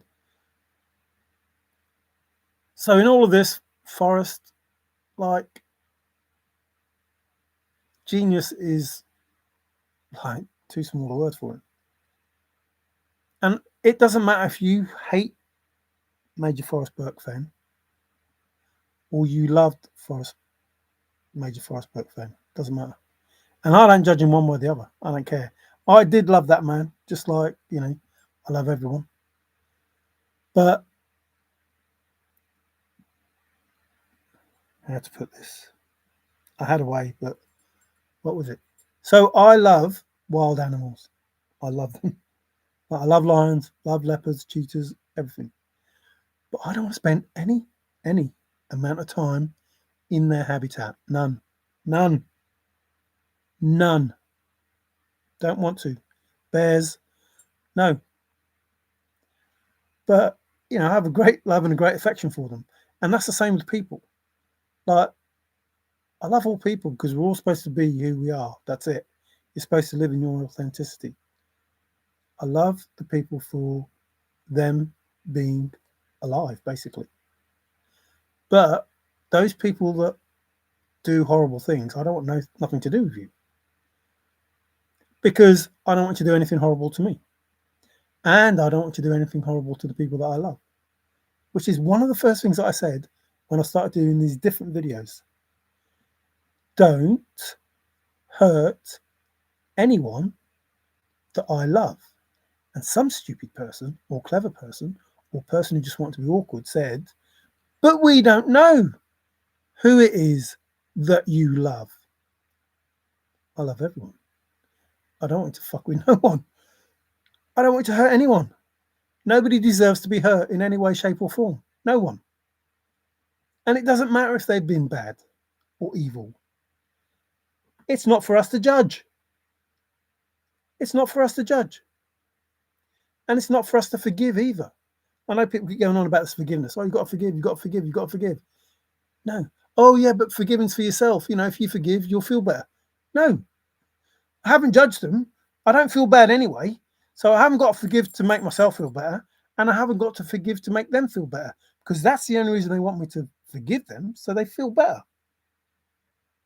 It isn't going to save you. What's going to save you is you understanding what you've done, coming to the Father correctly, and making amends for what it is that you did. My forgiveness will mean nothing. You might feel a little better, but going forward, the thing that you're worried about isn't going to be me forgiving you that's going to save you. It's going to be Father and Mother forgiving you. That's what's going to save you. But before they can forgive you, you have to forgive yourself. You have to come to terms with all of those things that you did. And it can't be just because you don't want to go to that other place. That can't be the reason. Because that ain't going to save you. It has to be because you understand the consequences of what's happened to the people that you did what you did to. Not just them, the people around them. Like the lives that you impacted by doing those things that you did. So I understand your hurt. I understand your pain. I do. I don't want no one to go through any of it. First things that I said to you people. First thing that I said, I don't want anyone to suffer. No one. But I know people will. I know people will. And I am told I cannot help you. I told you all this. I cannot help you because it's your karma. It's your lesson. It's not punishment. It's a lesson. It's going to school and learning the lesson. Confirmation. I don't know if you can hear those noises. But it's going to school and learning the lesson. Don't do the bad things. You won't get karma. If you are getting karma, then there's a lesson you need to learn. Not because I want you to learn it. You need to learn it because going forward, it's going to help you, as you already know. So I'm talking to someone specific. It's going to help you going forward. None of this helps me. None of this is good for me. I don't even need to do this. I do this because it's right that I do it. I do this because I know the truth, and it's right that everybody knows the truth. That's why I do it. And I don't care how many people hate me. If 1,000 people hate me because of what I'm saying, and one person listens and ends up doing the right thing or correct thing, then I'm good. And even if no one does, which I hope that is not going to be the case, even if no one listens to me, I know I did what I can do. I know I did everything in my power to help even my enemies, to help even my enemies. Did everything that I could to lessen whatever suffering that anybody's going through. And that's the best that I can do. Because we're at the point of no return. Judgment's already been called. It's already been called. And I call judgment because it's only fair. Not because I want bad people to suffer or evil people to suffer. Because I want good people to get what they're entitled to. See, that's what I'm doing. It's not about making people suffer. It's about good people not suffering. Like nobody needs to suffer, and they're suffering for no reason at all other than greed or lust or whatever. So the judgment is, remember, I'm not saying anything that isn't true. The meek will inherit the earth. First, last, last, first. It's already written. It's already going to be happening. I just called for it. I want the meek inheritance to be given to those people that deserve it. And If that has to come from those people that stole it, so be it. If they have to suffer like the people that they made suffer, then so be it. But I asked, give it back. If you give it back, that's a lot different than father having to take it back. And trust me, he can take it back. And there are many people out there, the elites, these families, they already know. They are losing their wealth. They are losing stuff. It's just being taken from them. Everything that you wanted for other people is happening to you. Because it's the judgment of the universe, of father, mother, whatever, however you believe, source, the angels, the ancestors, however you believe it, it doesn't matter. What matters is it's happening. It's happening. The music industry will be found out. The movie industry will be found out. The doctors, the lawyers, the scientists, the judges, the governments, every single, as I said from the very beginning, every single domino will fall. And for every domino that falls, I don't know, maybe 10, 20, 30 people will rise, depending on how much love, how much money, how many houses, how many cars, whatever the first, last first scenario comes about. And that's not to make people suffer, because if those people who have, look, there's enough money, there's enough finances out there for everybody to have a perfect life and still have some left. Loads left. There's enough finances out there for everybody to have a great life. So if all these people that had more than enough just gave it back, everybody would be living the perfect life and nobody would be suffering. Because everybody would be in that dharma, not karma scenario. Now, that's a slight exaggeration, because how guilty, guilty, or guilty, because I suppose if there's a judgment from Father, there has to be some guilt. How guilty people are, how much evil they've done, I don't know how that's judged. I don't know if there's a point system, like 10 points for this, 20 points for that, whatever. But I do know, if you've got $1 trillion and you gave 500 billion away, your life wouldn't change. Your life wouldn't change. It just wouldn't. It wouldn't change.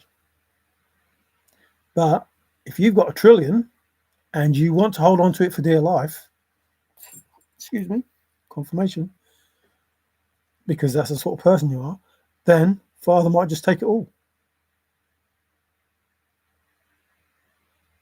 And you would say it's karma, and you would say you're being punished. And I would say, no, you're being taught a lesson.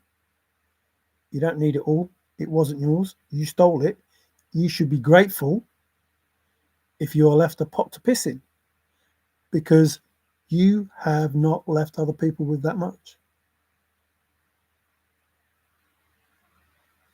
So if you are grateful for every lesson, good or bad, you're halfway to being balanced.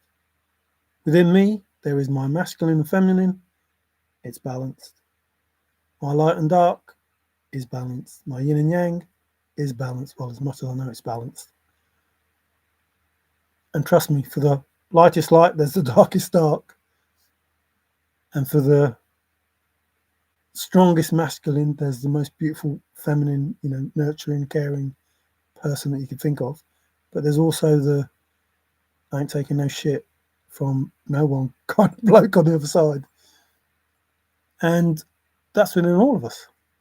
Like, we all have that to contend with, which is, why so many people struggle when they're young, because they have that feminine within them that takes over, or they have that masculine within them that takes over. And it's just a case of understanding, what that is. Not, operating on kids. That's just stupid. So I'm sorry I haven't Sharing wisdom and sharing the wealth helps others to help themselves. Yes, which brings more healed people. Yes, and the more healed people, the light of the earth, the more the influence of the unseen, the more the influence of the unseen on the earth, the more people will align with trying to, connect with the energy. Because unfortunately for some, seeing is believing. I have to move in blind faith. I don't get the kind of downloads or chats with spirit that some people do. I just get guided to go to certain places at certain times and hear certain bits of information or read certain bits of information or have a knowing. I just have a knowing. It's like something inside me just says it because there's a knowing inside of me that already knows it's been here before, seen, heard, done it, whatever.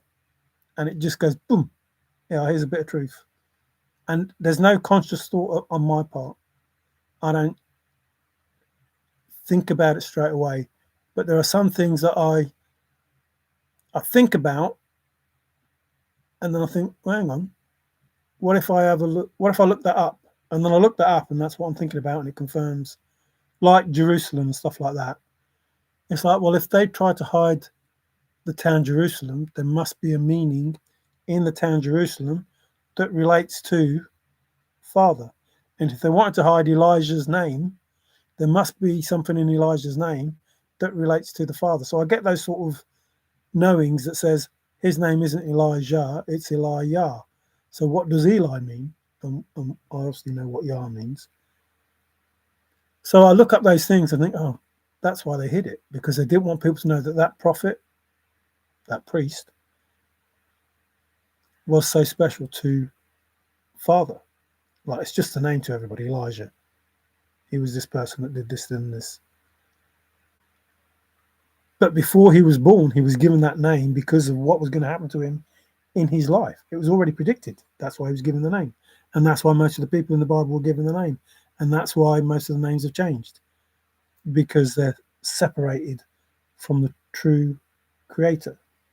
So Yahusha, not Yahusha or Yeshua, they're wrong names to separate you from the truth, which is divine protection. His name means divine protection, and he is the Son of the Father. So in the original, remember, go back to the beginning, in the scripture, Father gave us the truth. And because he gave us the truth, they tried to rewrite the truth for their agenda and change what was written in the scripture so that we wouldn't connect to the Father. Not only did they change that, in the 1775 Bible, the actual calendar that we used to have, the 13-month calendar, is in that Bible. The 13-month calendar, 364 days, in alignment with the moon. The women are in alignment with the moon. It's all changed. The feasts of the Father were all in alignment. Same day every year is the same date. So it was all set up perfectly, and they changed it to just F with us, just to screw us over, just to keep us so detached and distracted. So going forward, all that will come back. And it might upset some people. Tough. And I say tough because it's the truth. Like, why are you being disrespectful to the truth? Because you're comfortable in living a lie? Tough. So going forward, there are a lot of things that have to be rewritten. Like, the curriculum has to be rewritten.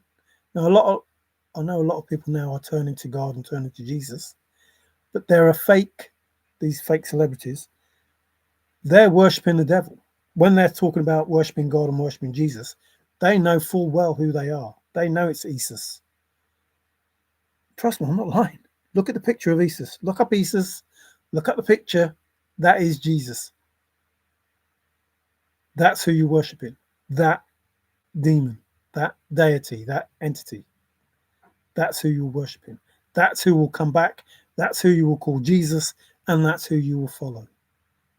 And they can quote the Bible because the Bible's been altered. It's been altered to do the things that they want you to think. Remember, I was talking about, yeah, waste a bottle of perfume that'll, be a year's supply of food for the poor over me, says Jesus, because the poor will be here forever. What sort of kind-hearted Good Samaritan says, the poor will be here forever, so ignore them and waste this stuff on me? No way. Never in a million years. I know a narcissist would say that. Absolutely. 100%. Yeah, pour that perfume on me. Don't worry about the poor. They'll be here, for years. Well, shouldn't you be thinking, no, they won't? Shouldn't you be thinking they will be looked after? Shouldn't you be doing your best as Jesus to want to care for them and say, what are you doing? Like, these people are starving. They could have lived for a year on what you just threw over me. So stuff like that is not coming from a Good Samaritan. It just isn't. I don't care how you think. It just isn't. He should have said, hey, woman, what the fuck are you doing? These people are starving. You could have fed these people for a year. Not, well, I deserve it because I won't be here tomorrow or 3 days or whatever. And not only that, he knew he was coming back. But he knew he was going to die and he knew he was coming back. And he knew he would be here forever. So he's lying. He's lying to them. I won't be here forever, but the poor will. Yes, you will be here forever. Absolutely you will. You might die for 3 days, but you're coming back. And you'll be around for eternity. Well, up until now. So, like, there's stuff in the Bible that's obviously not written in truth. Like, those things don't happen like that. Like, you don't sit on, I've said these things before, you don't stand on the cross. Well, it's not even a cross, it should be just a stake. But you don't stay there saying, God, Father, why have you forsaken me? When you know you're going to die. You just don't. Like, shut up. You're supposed to die. I haven't forsaken you. Remember, you die, you wake up in 3 days. Just hurry up and die and you wake up in 3 days. So those things, like, no, he didn't say that. Didn't say that. Couldn't have said that. Not long before that, he said, yeah, don't fight. Don't fight with these people. Cuts off that bloke's here. Don't fight with these people. It's all right. I know what's going to happen. Father's got it covered. I could have thousands of angels down if I wanted to. But I know I'm going to die. Don't worry about it. So some of it just, nah, not true. But the words of wisdom are like those beautiful words and the Psalms, and those only a loving father, mother, type being would say those things. And only someone who's leaving clues for, someone else to pick up on later would say those things to understand. The key is trusted. Now, if anybody knows about these bloody words, it's trusted. I'm grateful for every donut filled or empty. Hey! The key is to just get a donut. Oh no, pancakes. Pancake, flat as a pancake. That's another faithful term. Tell Davio when you speak to him. Those are channel messages. You are very psychic, wonderful. Oh, right, cheers, thank you. I didn't think of him as psychic. Son of God, Father, play on words. Yes, lots of play on words, illusions, misleadings. Yeah, that.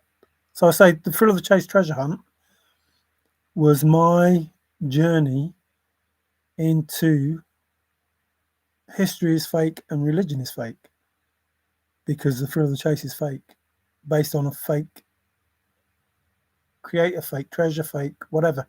Even though it's real, like the treasure is within us. That's the first and most important thing. The treasure is within us, and because it's within us, it's outside of us. So God within, God without, not your God. The God divine being and the God divine being. So first you find within, and so within, so without. Once you connect the two and you become aligned, then you can start to, people say manifest, but you can imagine your reality. which is, the Mandela effect. If everybody starts to imagine a different reality, McDonald's is blue and yellow. I'm not saying that. I'm not saying McDonald's are blue and yellow. Don't do that. But McDonald's are blue and yellow, not red and yellow. Then, you'll wake up tomorrow and McDonald's everywhere will be blue and yellow. So, Dylan, if the leap year returns to the very same day and the date of that day, are we really going forward? And the answer, so we are going forward because women will be in alignment with the moon, which will hopefully help to make their personal life easier within the 13-month moon cycle, and be easy to explain to younger children as they get older than that. We will ourselves follow the moon because that's part of our inheritance, so the moon, the stars, etc. And because we do that, we will be able to manifest our reality better because we are in alignment. It's because we are out of alignment of that 13-month cycle, that perfect 364 days. It's because we are out of that alignment that we are struggling in this reality, which was all planned. It's not accidental. So the creation that was originally planned is perfect, as we know by, all forms of life and everything, and Fibonacci and all that stuff. We know that that was perfect, and it was made chaos by, the Romans and Constantine and Caesar and those. Not, it was still with us. The Vatican is at fault for all of this, and they can change it, and they have all the information that they've hidden in their vaults, and they know I know where they are and what it is, even though I've never been there. But they know what's hidden there. And if they truly were for the people, there would be no poor, there would be no homeless, and they wouldn't keep these things secret. Like that Vatican would be open, so everybody could go in and see the stuff. And it wouldn't be like a fort, and it wouldn't have its own sovereignty. So from there and those families comes the evil that comes throughout the world, along with the cults and the covens and the masons and all that other stuff. So that ends, that stops, and New Earth is here. And it's going to take some work. Overnight is like 10 to 15 years, and that's what it will take. But the more people who align, the more people that wake up, the lighter the energy. So gravity, energy, whatever, the lighter the energy. So people say the energy is dense, which is like gravity is dense. When that energy is lighter, then the unseen are able to work more freer and quicker. So it doesn't take as long for the manifestations as people talk about it. It's got to be a better word than manifestation, but excuse me. Of course there is, Mario. There's confirmation because only dealing words. So the lighter it is, the easier and the quicker these things happen, to the point that we will be teaching, which is about the divine union. That's what they're fearful of. So it'd be like Adam and Eve and the first child. They're fearful of the new evolution of, say, man, woman, whatever. But they're fearful of that new evolution because that means that they are not able to manipulate the truth, manipulate what we see, read, hear. So in this new earth, there will be new media, there will be new music, similar music, but not aimed at influencing people in the way the evil has been influencing them. Go to Beyonce concert, type it in, you'll see what's been happening. The church will be stopped, so no synagogues, temples, blah, blah, blah. They will still exist. And if you still want to go to a synagogue and you still want to go to a church and you still want to do those things, fine. But it's not God. It's not Jesus. It's not smack yourself over the flipping, beat yourself up, not rosaries and all those things. It's not about feeling guilt and shame. It just isn't. Whilst you will be feeling those things, it will to make you be to make you feel free, not to make you feel trapped, not make you scared that you're going to go to hell, not all of those things that you've been forced to believe, because that's not how it is. Believing in yourself is a difference in whether the chest is real or not. Chest was always real. The treasure was always real. The fact that it was a lure was because there was something more on offer, which is no different than life itself. Life is real. It just could be more real. So even that real is faithful. The story is faithful. The treasure is faithful. That's what real means. So the information you get is the truth, but you have to understand how it is being hidden from you. Once you understand how it's like straw man and maritime law and land law, once you understand that everything's been stolen from you at birth with maritime law and straw man, and all the bills that you get are really money that's yours, and you're paying it back to them. So they give you a bill, and if you look at it, it looks like a check, and the numbers underneath say basically, this is your money. This is your account, this is your money, this is what's due to you.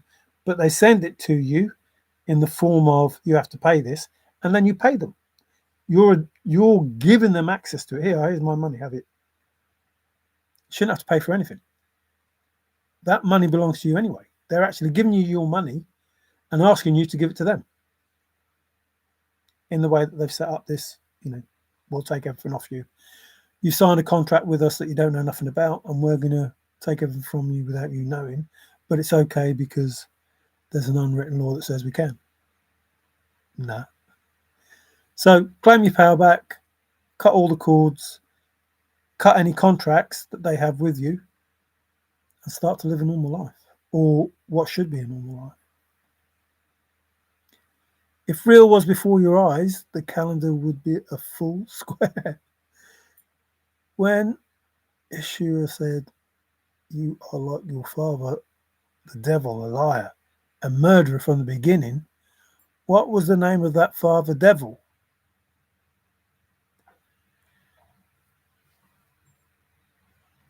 Satan is not the name of anyone. Satan is the thing. Satan is not his name. The devil is not his name. The being, Lucifer, the bringer of light, how can that be someone of the dark? How could someone called Lucifer be of the dark if it's called the bringer of light? If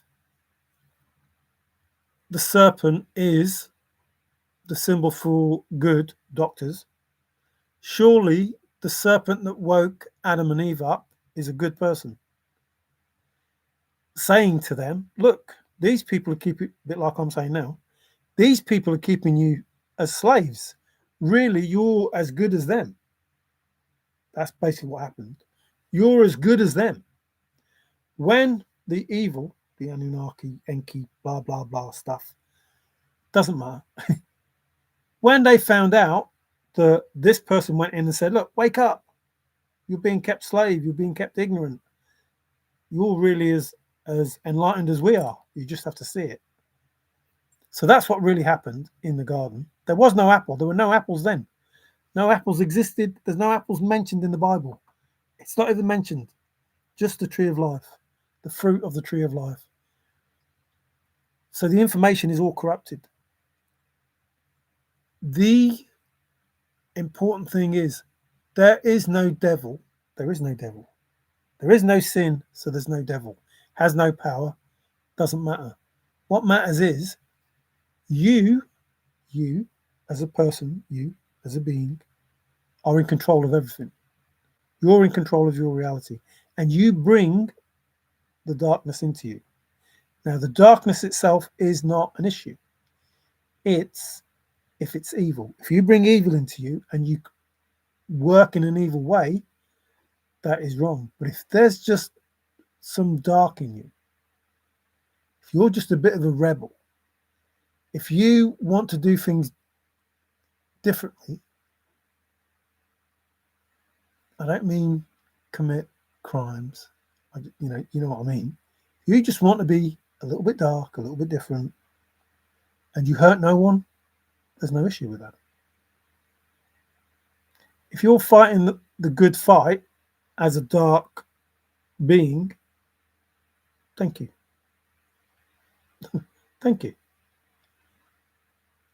But if you are evil and you are hurting, either dark or light, doesn't matter, then no. So if evil wants to hurt evil, fine, I'm okay with that. If you want to destroy yourself, fine, I'm okay with that.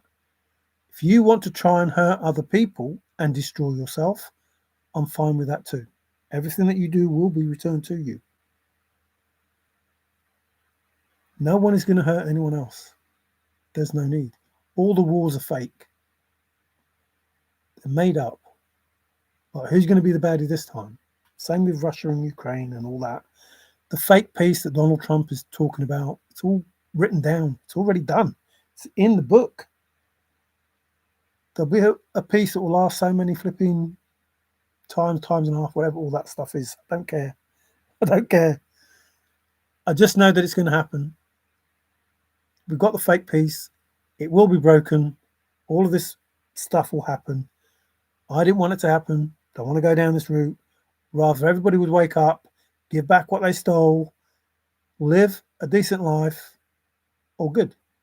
Everybody lives a happy life. I know some people don't want a happy life, but just give it back. There's enough money in the world for everybody to live okay. And there's enough money in the world for them to live the same life that they have, just not child trafficking, prostitution, killing people, and whatever else that they're flipping, blackmail and other stuff. Just stop it.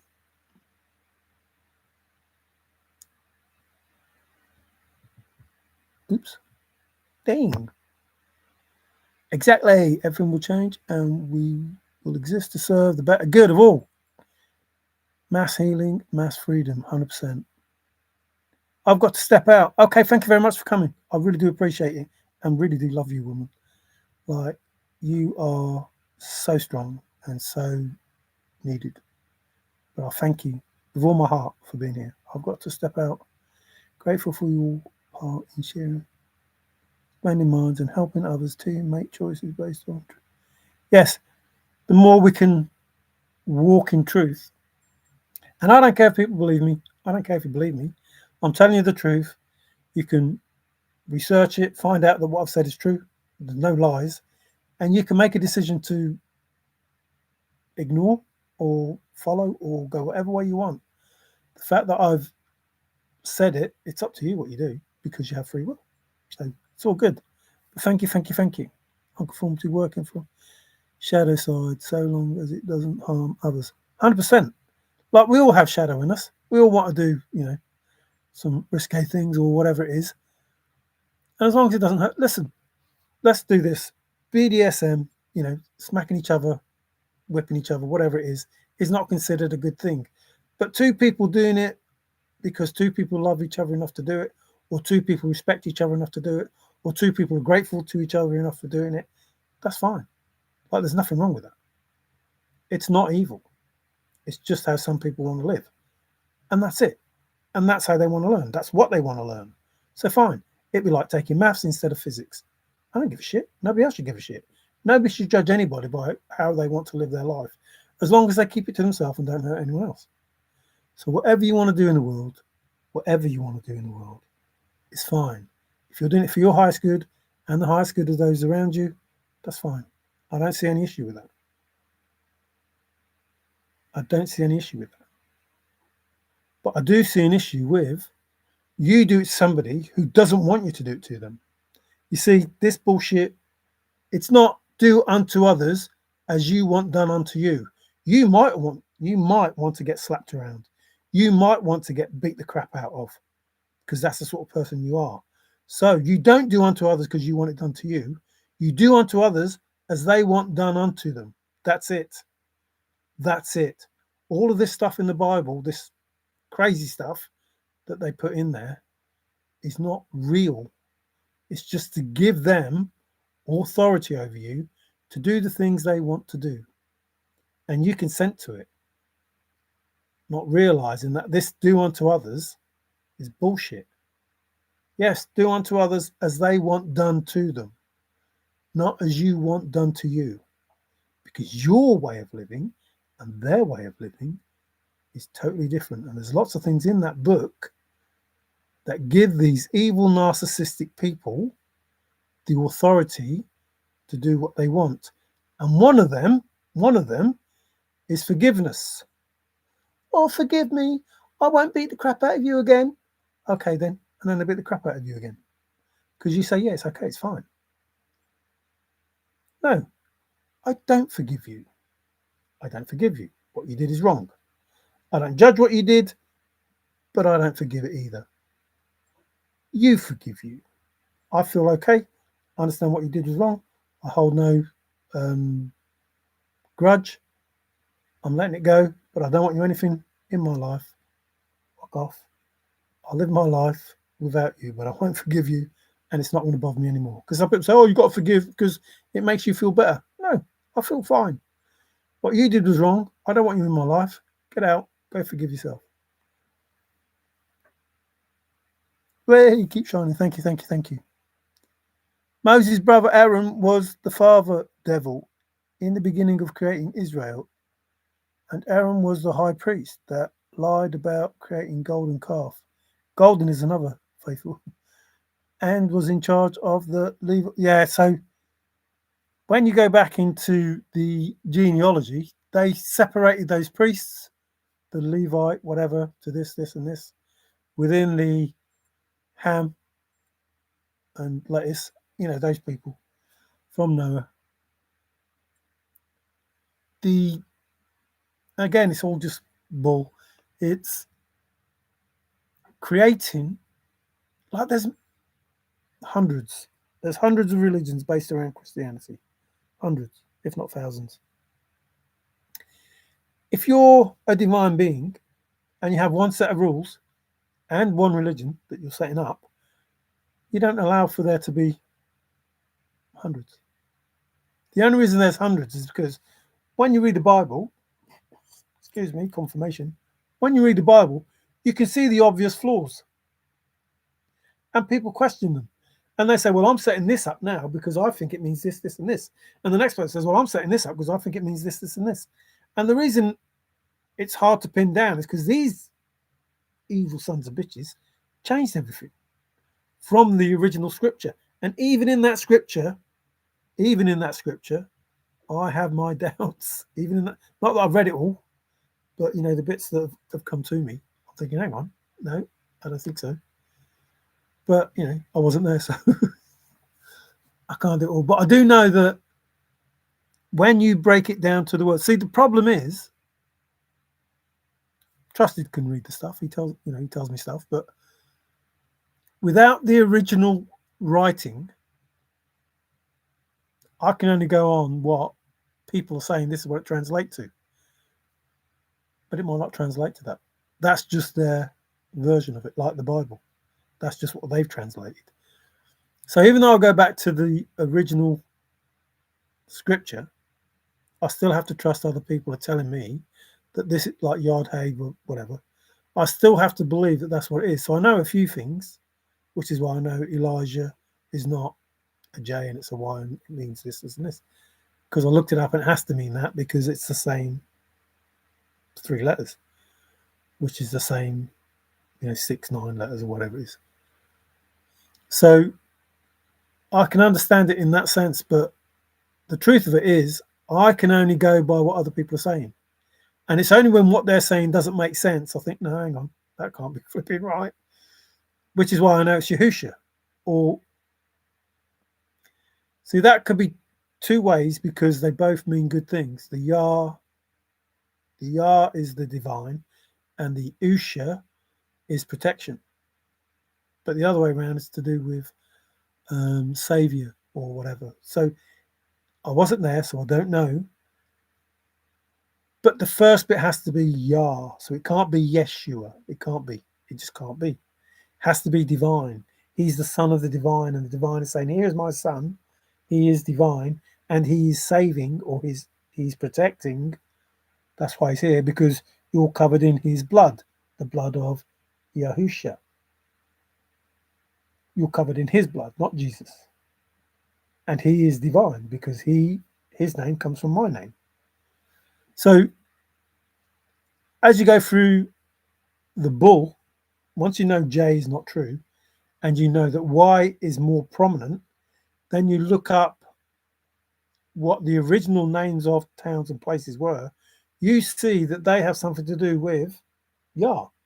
Like Jordan is ever Hayarden, something like that, which is ever, one name forever, remember, and then Yah, Hay, the other way around. I don't know if it's supposed to be Yah Hayden, but it's Hayarden, but it's ever Hayarden, so that's Jordan, which is obviously didn't exist because there was no J. So they changed it all just so you didn't know that this sacred place and this sacred river is to do with the Father. That's why it was set up. And in North Africa, they didn't look like Isis. Isis looks more European than he does North African, even though the Europeans did go over there and, you know. So don't be surprised if Yahusha turns up and he doesn't look like, you know, blue-eyed, whatever. Or don't be surprised if he does, because the Europeans apparently went over there so many thousand years BC. But I tried to ask Google, which makes me laugh, because I catch them out in the end, because they keep trying to lie to me. And it's like, okay, then if Noah built the ark, this big, massive boat, why weren't there more big, massive boats built? It's basically saying, well, they didn't know how to build boats. So, well, he knew how to build a boat, and he could have built another boat, and he could have told somebody else how to build a boat, and they could have had all the tools that he had to build that boat. So there must have been other boats that would have been able to be built, but apparently there's only little tiny ones and little canoes and stuff like that. It's like, so you got this big, massive boat that took in all these animals and survived, you know, for a year, you know, without leaking or sinking. And yet, following on from that amazing feat, remember, these were the same people that the only people that lived were the people that were on the ark. So they had the information about how to build it. And their generations coming after them would have had the same information about building a big boat, but nobody ever did. It's a bit strange.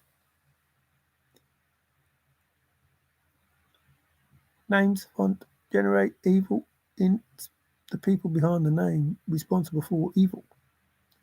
The illusion is the royal playing puppet master. Well, we have our own puppet masters here. One is a king and one is a prime minister. And yet they're ruled by these, like the establishment. Like, you think my prime minister and my king would run my country, and yet they have to go, yes sir, no sir, 3 bags full sir, to the establishment, who have to go, yes sir, no sir, to, as it goes. And then they go to this Bohemian Grove stuff and do all these evil things and think they're something.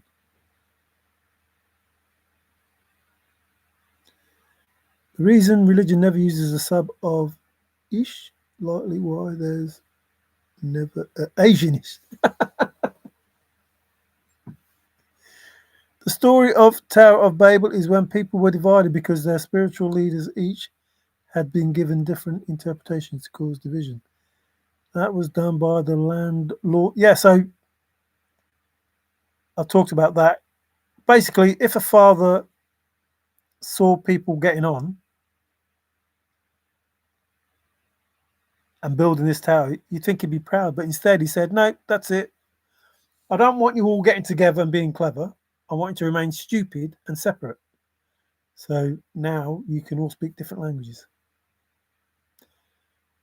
Well, I thought they were all speaking different languages, but still managed to get on. Basically, what he's saying is they went to different parts of the world and suddenly started to look different. Like you had Asians and you had um, Red Indians and you had Aborigines and you had, Africans and Europeans, and they all spoke, they all spoke different languages. When you think about it, the people in the Bible were around, obviously, at the same time as the Egyptians, and you'll find that those names sort of intermingle as being who is being spoken about in reality. And our history doesn't go back as far as we think it does. Like I say, Adam and Eve were around in the Bronze Age. Go figure.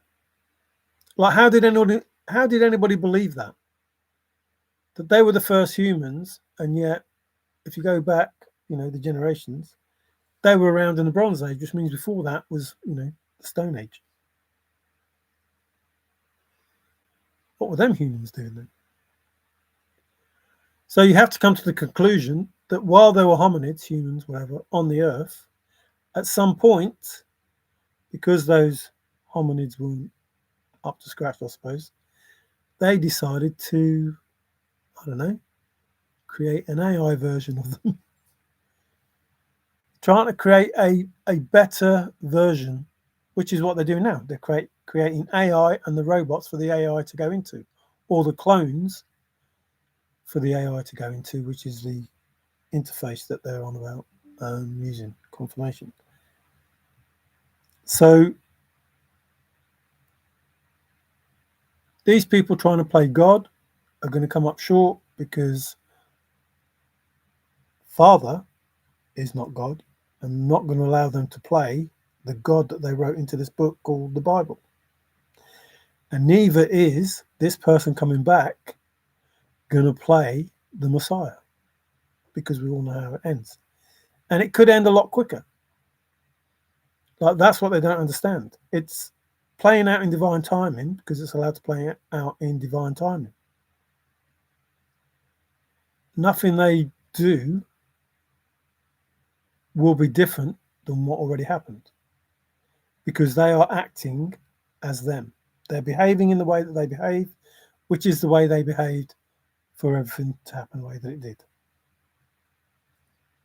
So whilst they think they're delaying stuff and doing stuff and trying to affect stuff, they're just doing what Forrest talked about. Can I make it happen the way that it's supposed to be? In other words, if I leave well alone and just do the things that my intuition tells me, the chase will end the way that it's supposed to end because something ends the chase.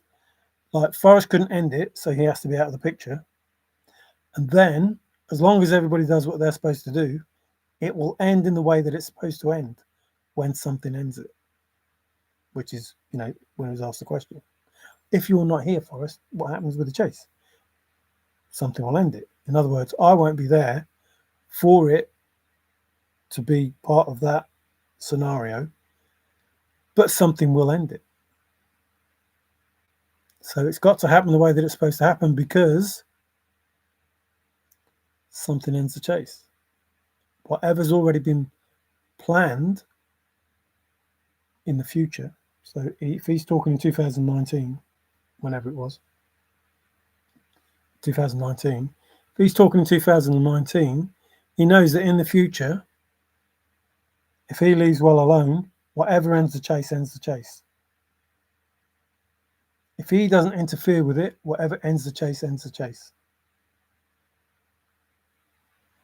Now, people would have got into his head and said this, that, and the other. It's all bullshit. It's what I put on the front.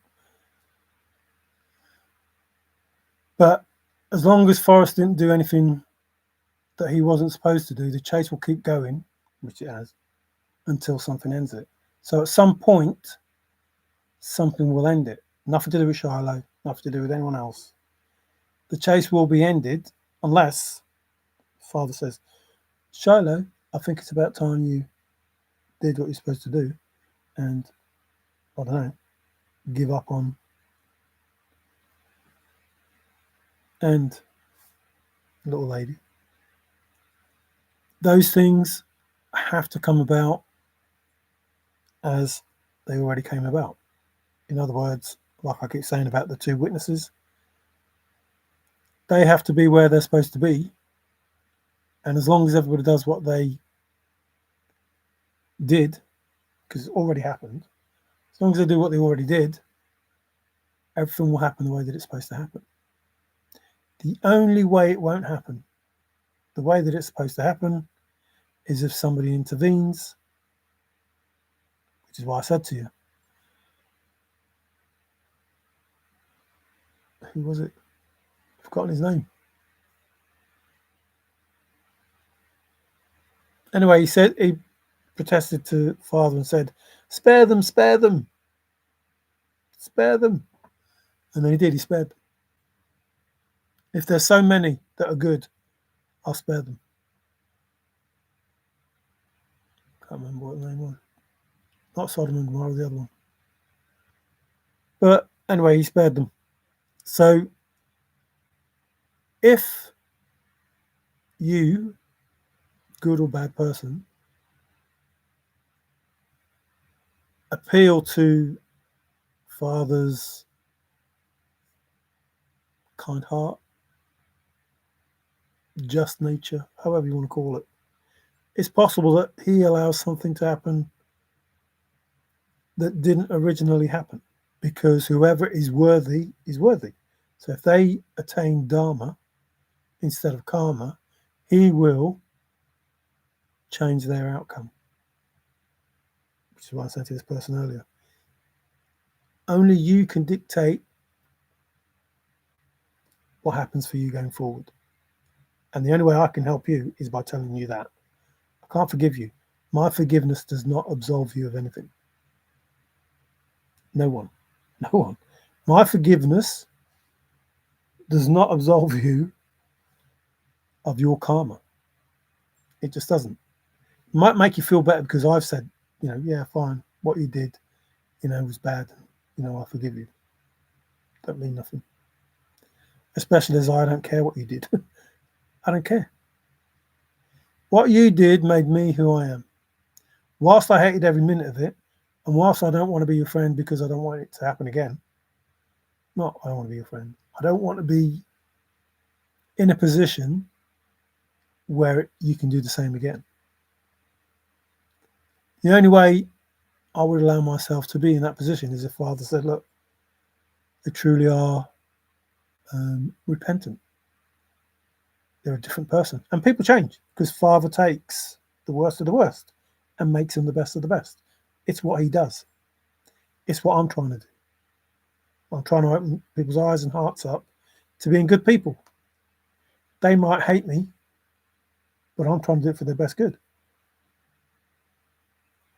I don't mind taking those slings and arrows. I don't mind taking those slings and arrows if it means that they open their eyes and open their hearts and open their ears and have a better life. I don't know. Seems a good trade-off to me. But ultimately, it's up to you.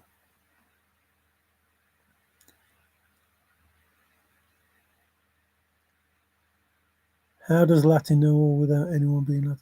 So I don't trust the Greeks. Beware Greeks bearing gifts. I don't trust the Greeks because they obviously started the bullshit, the lies. And I don't trust the Roman Empire because that still exists in the Vatican today. So them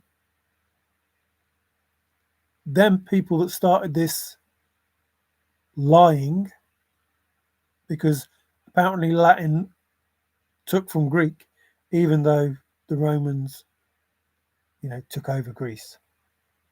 I don't know. Don't make sense to me. You'd think that they'd make them speak Latin like we would took on some Latin words when they came over and took the what's the name out of us. But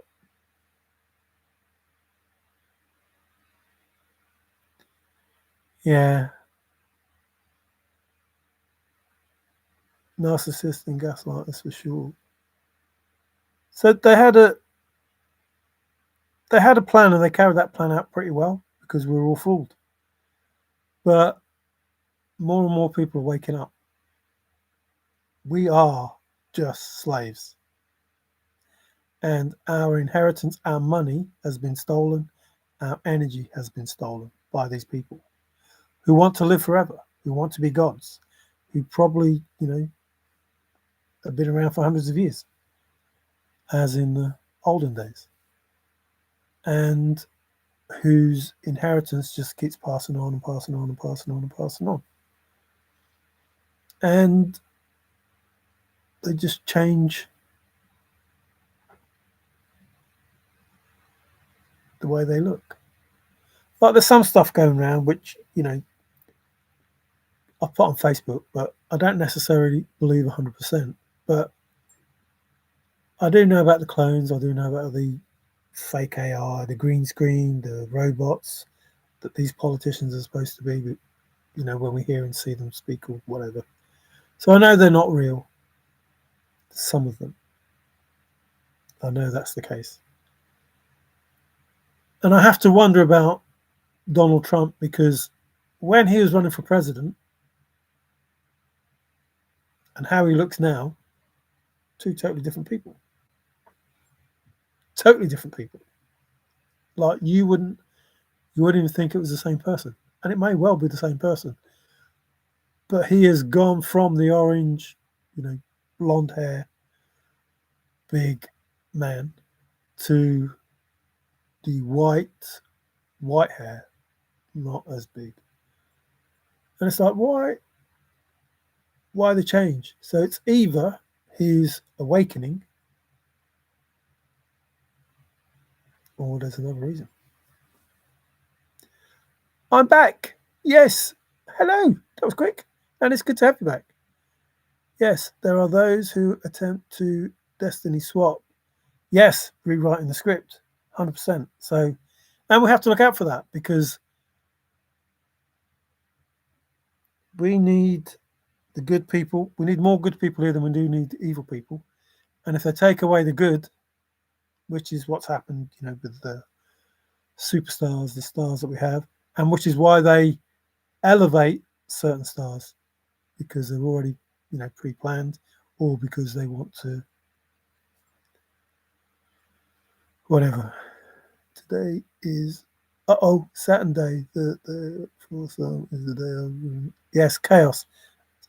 So originally it was supposed to be chaos. That was the original, and basically chaos is just lots of energy. But that chaos started to think and manifest and become matter. If you believe, that's the way that it is. Or you give that chaos a name like Yahuwah. And that chaos decided to think and manifest and make matter. However that is. The simple answer is if we can manifest from the energy, our energy, creating from the energy, bringing it into matter, then because we're energy, in us is energy that created us, the matter, then it goes without saying that the original energy that created matter in the first place could have give itself a body. It doesn't have to be human, could just give itself a form. Which is why, maybe the Egyptians and that were cows and hawks and whatever else, because they could transmute or change into whatever they want. Which is probably why you got dragons and that. Could Latin ever climb up? Oh, that's another thing. Why is it that I must go? Go is faithful. So go is faithful as well, which is something being lateral when longitude. And that is longitudinal, latitudinal. Our energy has been narcissists. That is important to see beyond the veil of illusion, unplug from the propaganda on TV, politics and others. So yeah, so there are people who believe the news is true, but the news is just a way of keeping you in that vibration.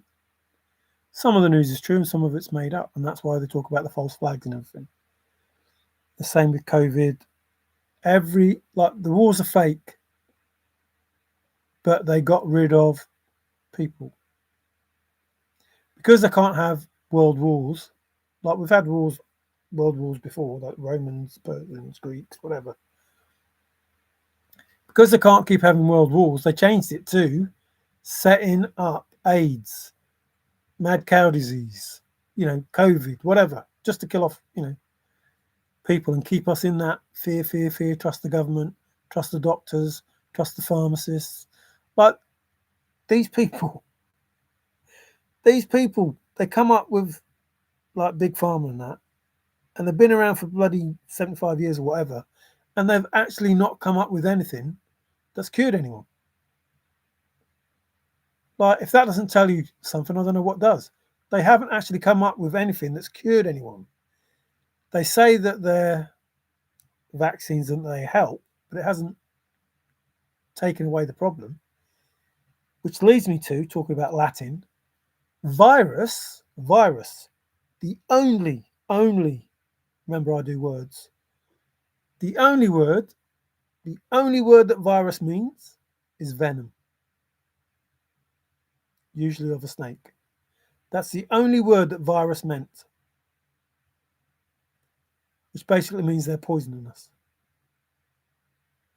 And to cure this virus, this venom that they send out to us, they come up with all this bullshit. I'm not lying. Like the dictionary from a couple of hundred years ago, the Latin dictionary to English, or the English dictionary to Latin, tells you that's what. I'm not lying. Tells you that's what it is.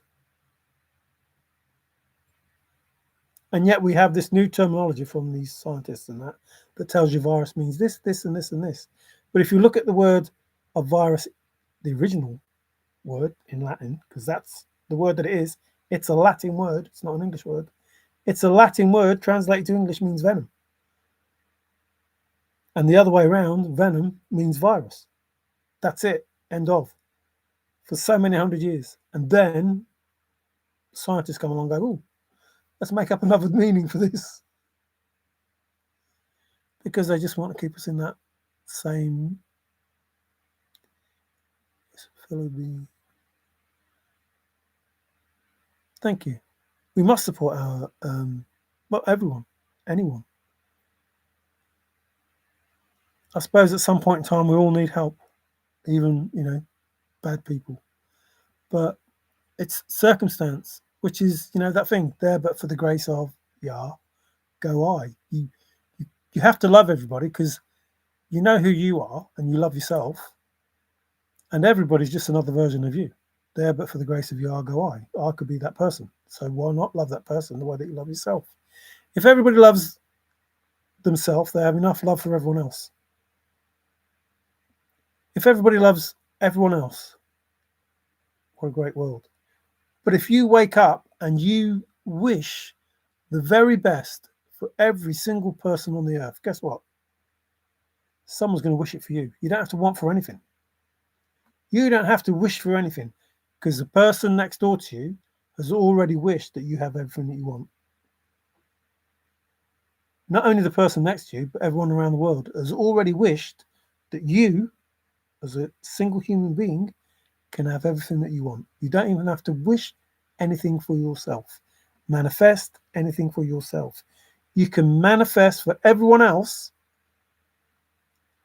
and that will mean that you get what you want because they will have manifested it for you. So you don't have to be selfish and say, oh, I want this and I want that and I want something else. You can say, Father, please, can you give everyone, not just the world, everywhere, the galaxy, the universe, whatever, time, space continuum, whatever. All the things that they need, want, and desire, because they're all different. You need certain things, like Father gives you the things you need. He doesn't give you the things you want, because the things you want might not be good for you. So you have to go through those lessons. That's why you go through lessons, because you think, if I have that man or that woman, my life will be great. But that man or woman might be a narcissist, and your life's crap. But you made that choice. But if you let Father choose for you, he will give you the best that is the best for you. You might not have chosen it for yourself, but it's the best for you. It will give you the best life, the most peaceful home life, everything, all of it. And you trust in the process. You ask for what's best for you. So you do it for your highest good. The universe gives you your highest good. If you go around thinking your worst nightmare, I'm not saying I want it, the universe will give you your worst nightmare. So wishing the best for everyone else gives you the best. You don't have to wish for anything. If everyone is wishing for the best for everyone else, you're going to get what you want, whether you like it or not. I don't see anything wrong with that. I don't. Mind manipulation goes to show you how powerful our focused attention is. For those who seek control, 100%. That's what I was saying the other day. Thanks, Earthing. But I was saying the other day, these people sell their soul, which is priceless. It's the thing that manifests. Like the energy within them can manifest them anything they want. So what they do is the music industry, movie industry, whatever, they take these people in and manifest their abundance through these people, because they can't create themselves. They don't have a soul. They don't have the imagination.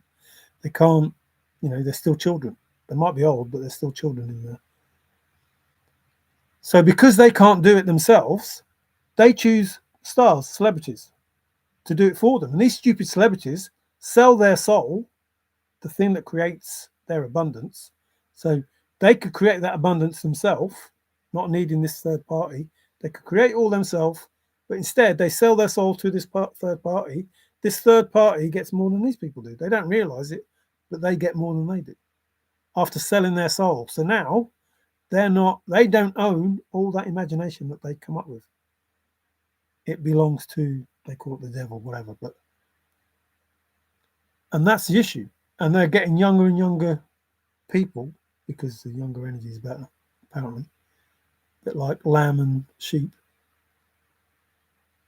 So as they control them earlier, which is why they're doing it in the music and in the children's programs and that, which, and again, is going to have to stop. So different people are going to have to be in charge of the media, because it's going to have to give the truth of everything and not manipulate people to believe in falsehoods. And I go back to, Diddy told us, he dobbed everyone in when he said his big fucking great speech that, well, the music industry's got this and the music, movie, all that, and we control it, and you all have to do this, that, and the other. What? And you weren't taken down before you were taken down after saying that? That's crazy. So he's basically told us what they're doing, and any loyal judiciary or police department or agency should find out from him, well, they know who he was talking about, but specifically those people, or, which they can do, trace all those people he was in contact with. And they must have already done that. But it's not known, but it will be known. Same with Epstein, same with all of it. It will all be known. Same with the Vatican, it will all be known. Same with the Masons, it will all be known. Same with all the hidden artifacts, etc., that were buried in the flood. They'll all come to light, because Father will make sure they come to light.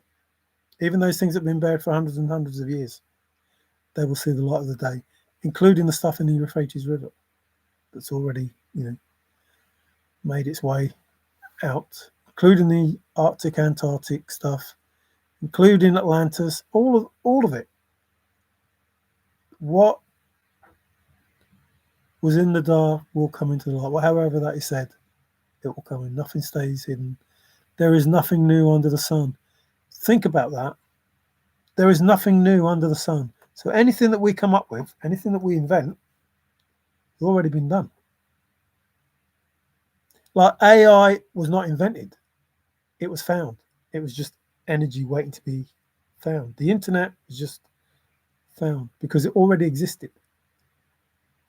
Excuse me, confirmation. Because we are wireless. Like we don't need this laptop to talk to each other. Because the energy, the thing that we don't see, that controls everything, that's what making these things work. This wireless stuff that they're talking about, we have the ability to transmit and receive using the energy, which they make electrical components for. But we're electric ourselves. Like we have the best computer there is. We just need to tap into it, plug ourselves in. That's it. Then we become wireless. But I don't mean plug ourselves in like Elon Musk and them want us to do. I mean just plug into source and become our own wireless version of the laptop. Now, obviously, you can't see pictures and that like this, but if you can telepathically communicate, you can send the images, as people, Earth Angel probably knows. You can see images, it's just not on a laptop. You can hear voices, it's just not on a laptop, and so on. So our world will be different. Those that want to use technology or can't do that will be able to use the technology. But we'll go back to the old technology, which is good for the planet. Excuse me. I believe they tell the truth about what they're doing in plain sight. So they have to tell the truth. So what they do is, if you go to Washington and places like that, they have certain areas, excuse me, where they put the information of what they're going to do. It's just that nobody goes there and looks. And they put it out in our films. Like I say, they use it, they use it to tell us the truth, even though we don't see it. So if you go back 30, 40, 50 years, you will see the plans that they had being told to us through films and movies and programs ahead of time. So they say the Simpsons predict the future, but they're just telling us what's going to happen because they have to tell us what's going to happen. But there are areas that the truth is written on paper, written and put out for everyone to read, just nobody reads it. Excuse me. Or, looks at it. So part of it is, and that's why I'm, basically doing what I'm doing, because I'm telling people the truth ahead of time. Whether they believe it or not, I don't care. But I'm telling them the truth. What's going to happen? What I say is going to happen, it will happen. It will happen. It will happen. There's no doubt about it. Haven't been wrong yet. I don't think I will be. So those things will happen, and we will have that world.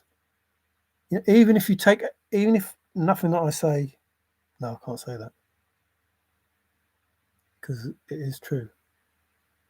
Even if I never said anything, what's written in the book of Revelations will come to pass as long as everything stays the same. The only way that it will change is if there's a shift in the human nature. That's the only way it will change, if there's a shift in the human nature. I would rather there was a shift in the human nature and people decided to be good people. We don't have to go through wormwood and all of that stuff. That was what I was first saying when I first started the different videos that I do, because these are a bit more darker than the other videos that I did. But it's just the truth. That's not because I want it to be dark. It's just, how it is. So going forward, You get the storm, then you get the eye of the storm, and then you get the storm. And it's normally the tail end that's worse. So you're going to, when you think it's all calmed down, it's going to hit. And when it hits, those dominoes that have fallen already, they will fall quicker. So I'm sure you've seen that most of the celebrities look a lot different now because they're not getting the energy that they were. There's a name for it. I can't remember what it was now. But that's been denied them, which is something that I said would happen, and that's what's happened. So they're starting to not look as youthful and as vibrant and wonderful, and they're not doing the gigs that they were doing, and they're not taking part in the films that they were going to take part in, and all of those things, because they don't want to be seen in public, and because they're going through their awakening, their understanding of how their life is going to be going forward.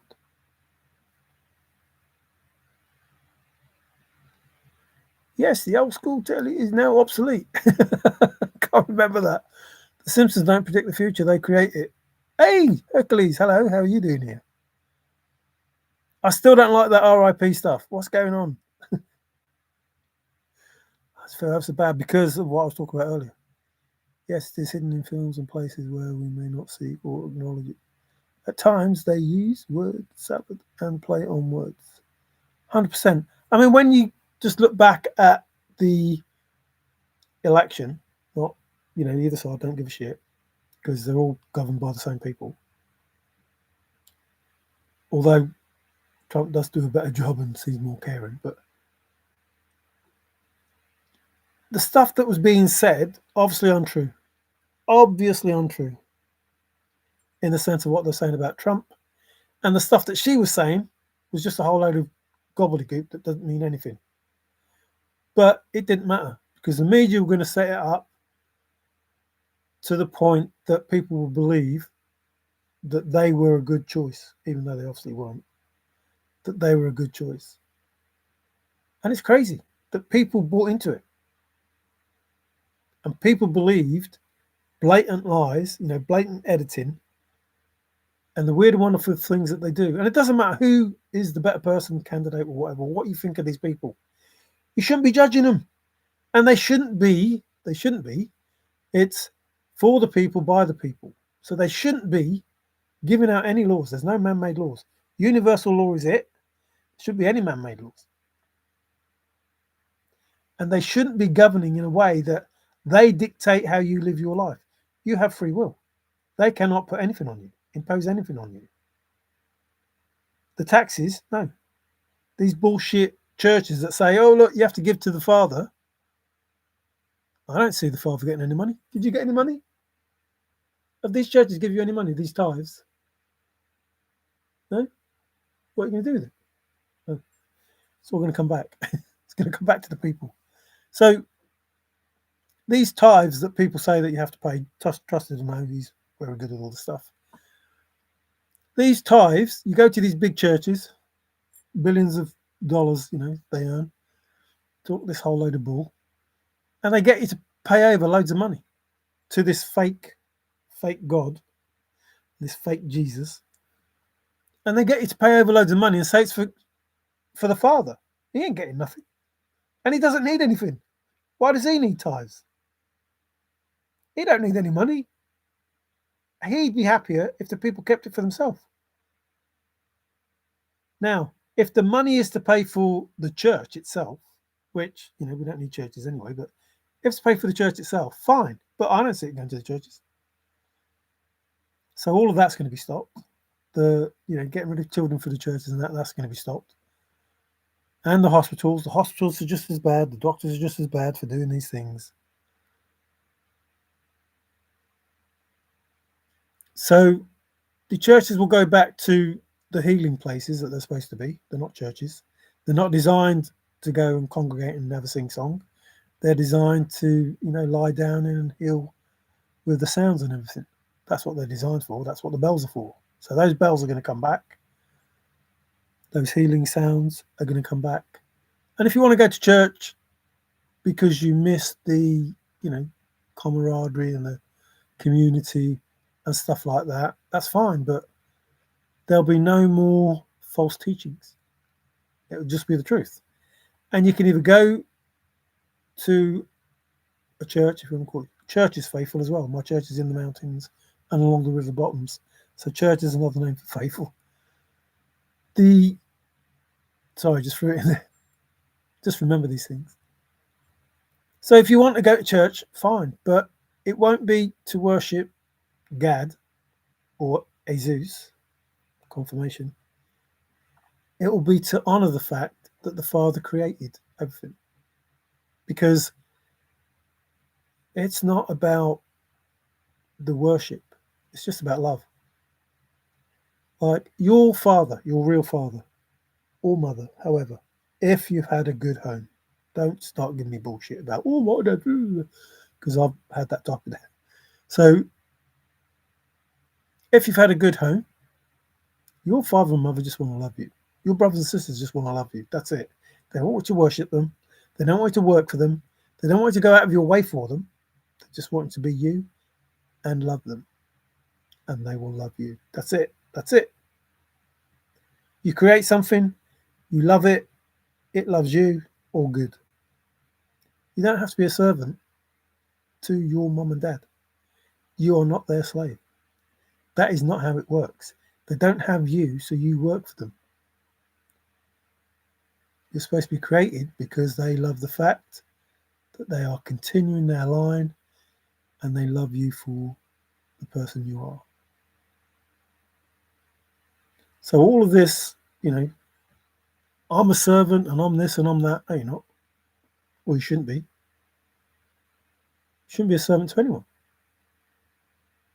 First and foremost, you. Look after you. I've said before, put the mask on you first. Then when the mask is on you and you're all good, then you can look after everyone else. And if you're good with you, you're good with everyone else. If you're not good with you, that's when you have the issues.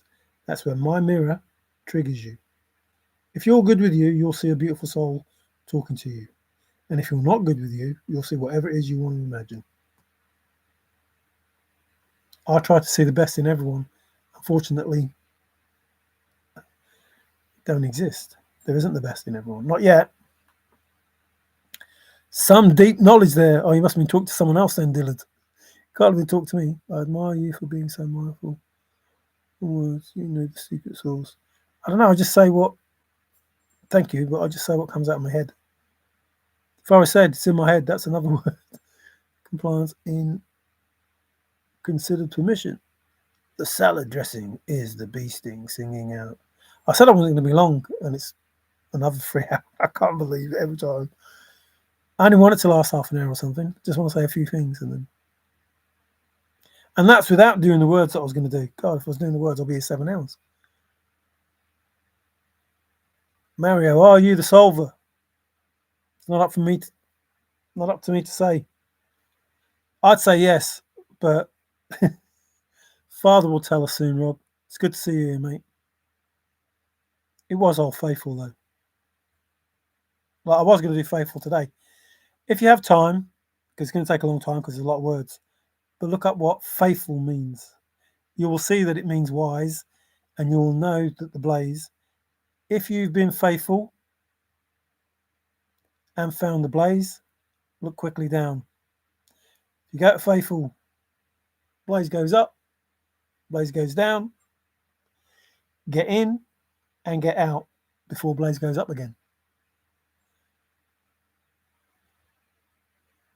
I am Rob. No, you're not trusted. Rob was never that old.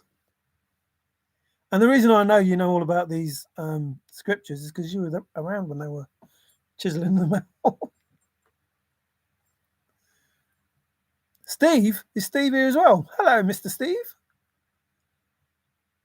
You'll make love to me from there. Wow, that must be big. From there? Jeez.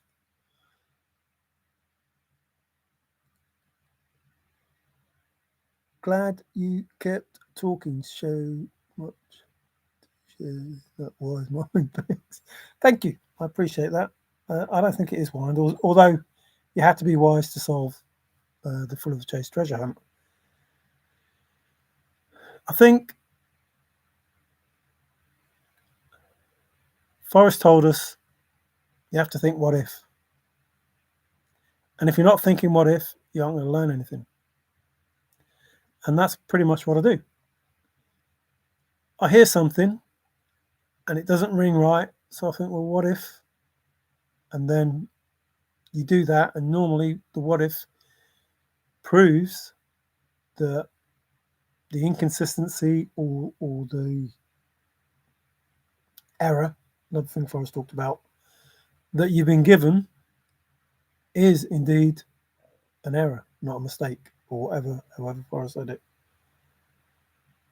Or just, a lie, because he also talked about that. Don't have to tell the truth all the time. No, you have to tell the truth, just not all the time. Something like that, he said.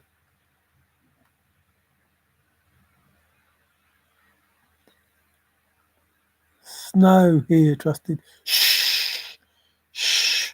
That's a naughty word. Can't say that word. Can't find it in snow. I don't want any snow over here. Actually, the sun was out today. I've trusted. Should my hyacinths be growing already? I've never known them to be growing now. But they're already like, not the flower, just the stems, leaves, whatever you want to call them. Like, it's crazy. Like, I've got spring buds growing on my trees. Some of them have still got the leaves on, and some of them have grown new buds. It's like, what? Is it true that Saudi Arabia and that got flooded? I'm thinking, like, I'm getting the information, and it's like, that's hard to believe. Like, all that sand and everything being flooded. But if it is, it's because they're naughty people. They really are. And the Turks, naughty people who, will be found out. I'm sorry you can't, because imagination of innocence is the finder, Rob. That's what he said. Well, no, actually, Rob, yes, you can be the finder, because imagination of innocence wants to be the solver. But you have to manifest it, Rob. See, the thrill of the chase, it's not. There is no, I've said before, there is no fish that has taken a lure that is come better off. And the chest was just a lure. So if you found the chest, wasn't what you're supposed to find. It was what you're supposed to find, but it's not the trove. Excuse me. It's not the, if it reaches 10 million, I'll go back and get it myself. The chest was never going to reach 10 million, but the trove was, and did more than that, loads more than that. So loads more than that, like an abundance, like a divine abundance more than that. So whilst finding the chest, the stick key, which is faithful, and the coin that was in the chest, that people, the finder will like what's in the chest, two things that's in the chest. So one was one solve and one was the other. Not the solve, but the reward of the, or the trove of the solve, what it was about. And one was the place and one was the spot. And you couldn't get the trove because you couldn't find the spot. So we found where I wanted to die, what Forrest said. So not finding the treasure, but finding where I wanted to die, or however he said it.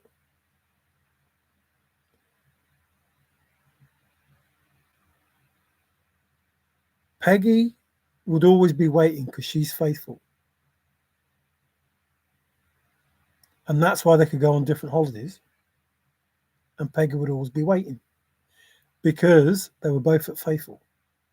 Peggy was faithful and Forrest went to faithful. And we come to a fork in the road and we take it together. Saudi Arabia doesn't have... Bill! Mr. Gorman, what are you doing here? Wow, hello. By the way, Bill, when you came in last time and you said, Mario, you're talking shit, 3-hour Atlas ain't going to come anywhere near Earth. Was I right? Is it going to come 270,000 kilometers or whatever I said? Can't remember now. And go past Earth? I think I'm right. That's if, all the bullshit's happening. And was I right there was more than one? I think I was. So thanks for coming in so I could say that, Bill, because I don't normally say, see, I told you so, but because, it's not in my nature, but it did come back and it is going to come past us. And it's pretty important. You're in a hole that makes the hill scenery around you. Snow, not my D. That she said, Steve. That she said. I don't know. That's what she said, Steve. I don't know about hyacinths. Richard.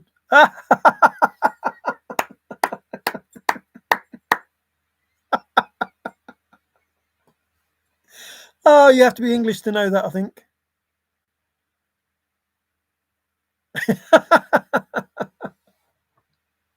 Bouquet, that is. Bouquet. Richard Bouquet. Yeah, so yeah, they're already growing. They should be growing until, I wouldn't be surprised if I went down the road and saw the snowdrops out. Two things have to happen. What's that? Two things, what? Two things in the chest, a hot dog, a cheeseburger. A Big Mac. Traffic jams of shit trucks in Saudi Arabia because they don't have sewers. Oh, what a shame. On the new Starlink, wow. I found the chest but didn't want it. Oh, well, that's because the chest is no good without the treasure. What about a road that looks like a fork in a road? So that's another thing. Like, people don't realise that all roads lead to Rome. Is all paths, all religious paths lead to the Vatican. That's where all religion was made. That's why they say all roads lead to Rome. Like, it's a stupid saying. It doesn't mean anything. But it does mean the fact that everything religious, every religious path, spiritual path, leads to Rome because they made up religion. They made it all up. Not made religion up. Yeah, they made religion up because in the truth, it's just the way, which is what who you call Jesus talked about, the life and the way. The only way through to the Father is through me. So do what I do. Not you have to go to him. Through the things that I do that I'm telling you how to get to him, that's the way to the Father. And remember, Forrest, another thing he said was, there's only one way in. There's only one way. Through me. Through the things that I tell you. So I'm not saying that I'm Yahusha, but I am saying that what I'm saying to you is the only way to the Father is through me. Not through me. Through you. But through the things that I'm telling you. That's the way to the Father. Through the things that I'm telling you. But it has to go through you. No one can ascend for you. No one can tell you how to do the things that you confirmation. Only you can go through you. You have to find you within you to find you outside of you. So you find the God, not God, the God within you, the source within you to find the source outside of you, the Father within you to find the Father outside of you. Because as within, so without. The energy that keeps you alive, that makes you walk around, that makes you think, is the energy that's all around us. That energy created matter. Everything that we see is energy. The house is energy. Cupboards are energy. Telly's energy. Laptop's energy. I'm energy. But we're energy in the form of matter. And I matter. No proteins. Oh, no problem, Steve. I thought you said no protein. I don't know who's talking about there, me or someone else. But whoever it is, you're all quite a guy. Apart from the girls that are girls. Then they're quite a girl. Pat yourselves on the same back. I didn't want to get my Jordans wet crossing the Madison. Well, if you lived at the time of Yahusha, there would have been no Jordan because there was no J. Maybe Cynthia found. Oh dear, don't talk about Cynthia. The chest was a test to find the best to put the rest. Wow. Trusted. Smack it, son. Love it. The chest was a test to find the best to put the rest to. So there was a secret quest. So there's, like I said, everything was told to us. There was two things going on. We knew that. Two people in the poem talking, whatever. The outrageous stare, the treasure and the outrageous stare. Like there were lots of things that said there were two things going on, which is one is the lure, the chest, put it out there for people to find, but really there was something else, and he wanted to take that something else with him, which is goes back to these vampires living forever, not going and keeping everything, but to share in that passion, which is another, faithful bloody, not relevance, whatever that word is, tasted to the same word. Oh, I couldn't cross the river because the water was over my head. So I said, screw. Well, it's supposed to be safe. But safe is, another faithful. It's in a safe place. It's in a faithful place. It's closest to Earth. It will get on the 19th, but further than it was to Earth orbit when it reached perihelion closest to the sun. It's closest to the sun it got was outside Earth. Yeah, but you said it was going to go past the sun and disappear forever. And yet here it is.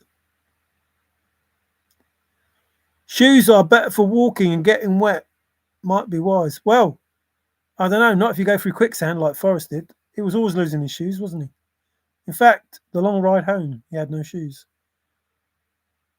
He was in the middle. That's what I am. Me in the middle. Walking the grey line. Not light, not dark. Not masculine, not feminine. Not yin, not yang. Just happy to dip my toe either side. Dip isn't. Shoes. Oh, I don't know. Trusted invented the letter J. Trusted did. Trusted is another word for faithful as well. And another searcher. Who was that? I can't remember. There was another one. Dang, can't remember who it was.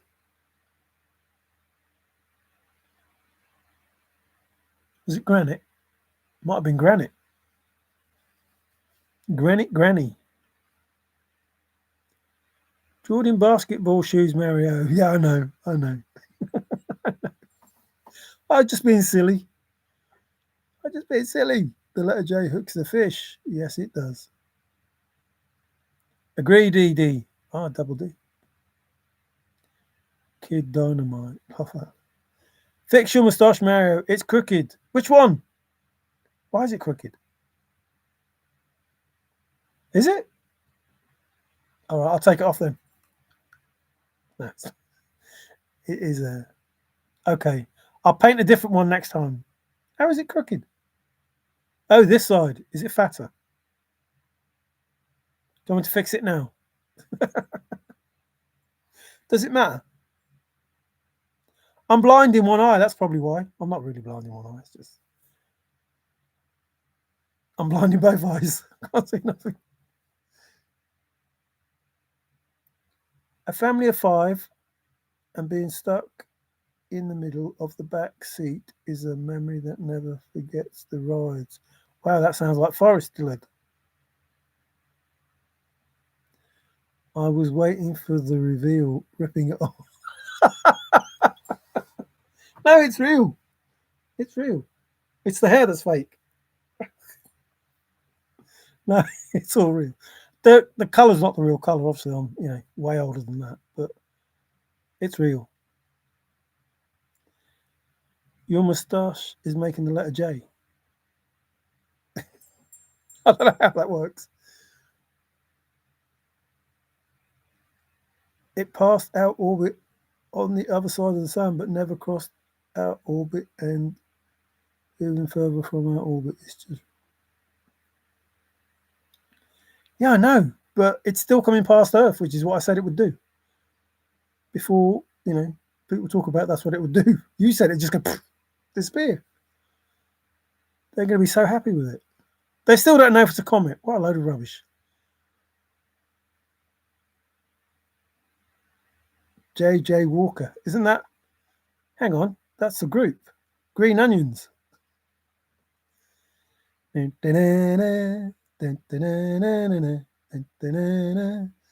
Mario, you should have thousands of subscribers. I love your channel. I should have thousands of subscribers. I don't. I'm lucky to have 10 in here, so thank you very much for being here. There might be a time when I will have thousands of subscribers, but thank you for loving my channel, and I like the fact that you're here to tell me that you love my channel. But like I say, I would say everything that I want to say. I would say anyway, whether I had 1 subscriber, no subscriber, or 1 million subscribers, because I think it needs to be said. Your background screen should be Forrest Fenn picture in the background. He's in the background, you just can't see him. Like, yeah, come on, Forrest. Forrest, come here. Oh no, my arm's gone. No, he's not there really. Talking about good times. Yeah, and Trusty's got loads of good times because he's very old, aren't you, Trusty? He's the only person that's a little bit older than me. It is nowhere near Earth. I never said it was near Earth. I said it will come past Earth at the amount of distance that it's going to come past Earth, and you said it's going to come nowhere near Earth. It's going to go disappear. You said something about a YouTube video or something. What? All I said was I call it 31 Atlas because there's more than one. I don't call it 3i Atlas because there's loads of things coming into the star system, and that it will come close to Earth about 770,000 kilometers or something. And that's what's happening. I never said it was going to come close. I just said it would do what it's doing.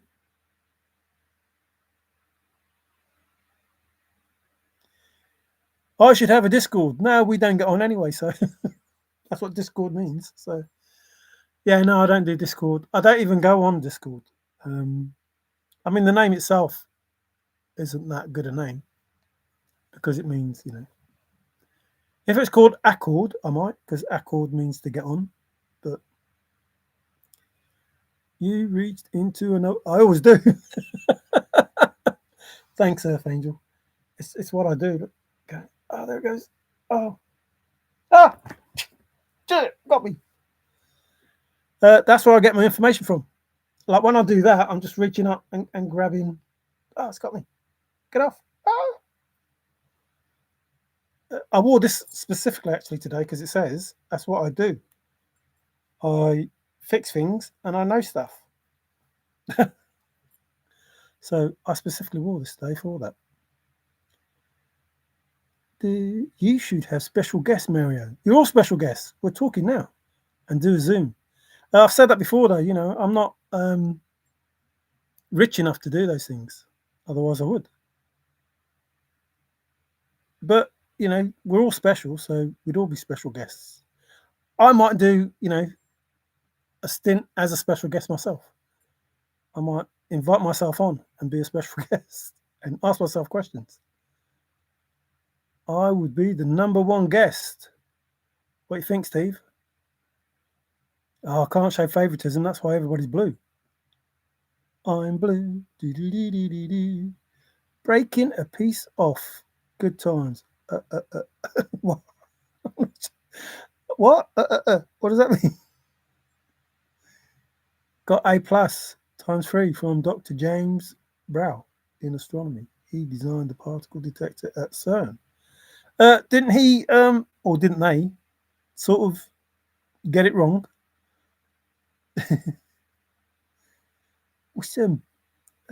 This cord, like this is, connects the cord requiring phone numbers.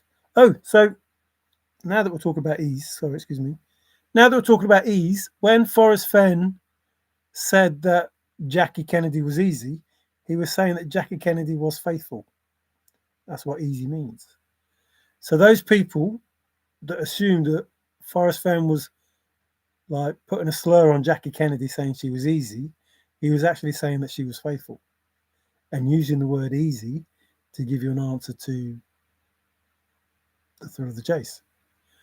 So, I saw somebody doing a video saying, Forrest Fenn said that Jackie Kennedy was easy, and it just means that she's faithful, which is, what you'd expect from the First Lady.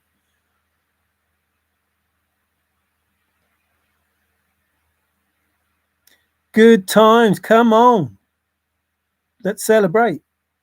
Well, I respect you, Mario, and your moustache. Thank you, Rob. You don't care whether it's crooked or not, do you? Just the fact that it goes up and down when my lips move, that's all that matters. Temporary layoffs by Shiloh. Good. Oh, is his moustache coming on? I saw that Ben was growing his beard back. What's going on there? After all that, I can't wait to get rid of this beard, can't wait to get rid of this beard, and then it's grown back. But his hair's got shorter. Maybe he's doing a Forrest. Isn't that what Forrest said? His brain was coming through his head or something. And that's another faithful. White and grey head is another word for faithful, which is what Forrest talked about. Like if I did this faithful, I'll do a video and then put it out. It'll be a long video, but all those things that Forrest was talking about, those words will be there. Just looking out of my window, see how it all looks. Hand me down. What? Someone's holding you out the window like that? Bringing people to the light might not be about them at all, but the door to know. Yeah.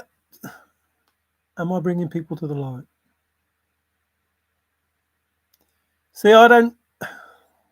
I'm not.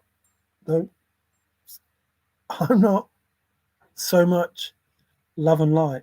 I'm not. I am, like Forrest said, let's all just get along. So even in the darkness, we need that darkness in order that we understand the light. So I want to bring people to themselves. Dark or light, I don't give a shit. I don't care. Just be who you are. Be the person you are. As long as you don't hurt anyone else, it isn't going to matter to anyone else. It only matters to you. And if you're happy with you in the things that you do that don't hurt anyone else, great. And if you're happy with the things that you do that do hurt someone else, you're going to get karma, not dharma. So if you live in the dark and you hurt no one, not even yourself, you live in the dark because that's where you want to be, great. Good on you. Nothing wrong with that. We need you because there has to be balance. Can't have all light, can't have all dark. There has to be balance. So we need some of the dark. We need it. Now, if Earth is just a school, which it is, we've just come here to learn. We've taken on this form, this meat suit, this water suit, whatever, because we're mostly water, which is the emotions. And me being Aquarius, I'm the water bearer, so I bring out all the emotion. We're here to learn. And in part of that learning, there has to be some darkness. There has to be. But there doesn't have to be any evil. And the evil is the issue. So I want to bring people to themselves. That's it. Because in finding themselves, they'll find the Father. In whichever way they want, in whichever way they see that. But as within, so without. So if you find that God, listen, when the sperm hits the egg, there is a flash of light. Proven, scientific. Don't give a shit what you think. That there's a flash of light. And that's the spark of life. Talked about for years, but it's true. It's the spark of life. That spark of life is that energy that was already known by the energy that's around us, whether you call it Father, Source, Universe, whatever, already known.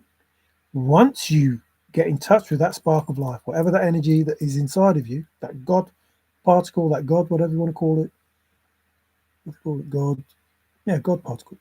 When you get in touch with that, your soul, your essence, your whatever it is, you realize that within you, there is an outer you, your higher self. The person, the being that knows the best for your life going forward. Because already run the race, already knows all the answers. Something ends it, already knows what the answers are. The answers I already know. So your higher self, the being that's outside of you, because the being that's inside of you, you talk to the being that's outside of you, you get to live a great life. So if that is living in the dark, because that's how you're comfortable, great. It's all good. You're part of the everything. You're part of the me, myself, I, the Holy Trinity. The I is the id. Excuse me. I don't think they want me to tell you. The I is the id, the spirit, the Holy Ghost, the whatever. The myself is the conscious mind. You're actually thinking and understanding what is going on around you. You have your spirit, you have the conscious, the subconscious, and the conscious. And then you have the me, you have the everything. The everything is your heart, your mind, your nose, your gut, because it's all telling you something. You have a gut instinct. Remember, before I said I had a gut feeling. It's telling you something. It's not just your mind that tells you stuff. Your nose, let your nose guide you, let your feet guide you, let your heart guide you, let your gut guide you. Like if it wasn't able to think or feel or give you information, those sayings wouldn't exist. So you have the me, myself, I. You have the everything. You have how you can consciously think and how you subconsciously think with what's going on in the universe. Now you have to align all of those things together to make that contact. You have to have your myself and your I talking along with the me, the everything, and it all has to agree. All has to want what's best for you, not at the expense of others. What's best for you and good for others. Now, if you can get to the point that you want what's best for others, let everyone in the world have what's best for them. If you're thinking that and everyone in the world is thinking that, then you are going to get what's best for you without being, and I don't mean this horribly, selfish, that you want only for you. You can want for everybody else and still get what you want without wanting it for yourself. I'm not saying don't want it for yourself, but I'm saying you can have what you want. If everybody just gets along and does exactly the same thing, you can have what you want without saying, please, can I have this? Because somebody's already asking for you and you've already asked for them. Now, that's a much better world than them taking everything from you without your consent and you suffering while they benefit. So that was a long difference. I don't know Shix. Didn't she play in that movie as in put in below, but yeah, bow there. Don't choke on it, Mario. Yes, I think so. The mind continues to recycle past events, understandings. But this is where it gets difficult. So because the mind keeps bringing up old stuff, you have to let that old stuff go. So you can have the new stuff that comes in. So if you've got so much shit in your life that there's nowhere for the good stuff to come in, it ain't going to come in. So you have to empty out what doesn't serve you. So although you're pissed off at people in your life, whoever that is, whatever that is, you have to let that go.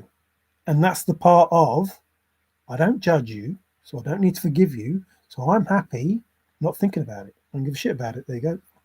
And I normally say, sorry if it's being crude or anything, but when I go to the bathroom, when I go to the toilet, that's when all my shit goes, when I get rid of everything. Because that's what it's for. So I let go of everything that doesn't bother me, doesn't concern me, that I don't need. And I let the sewer have it. Or if there's stuff that's troubling me, told us, give me your burdens. So there you go, have it. And now I don't worry about nothing. I don't have to forgive anybody. I don't have to judge anybody. I don't have to worry about anything because that's not why I'm here. I'm here to enjoy myself. I'm here to understand what it's like to be a human being without the worries of the world. And that means without somebody else giving me crap.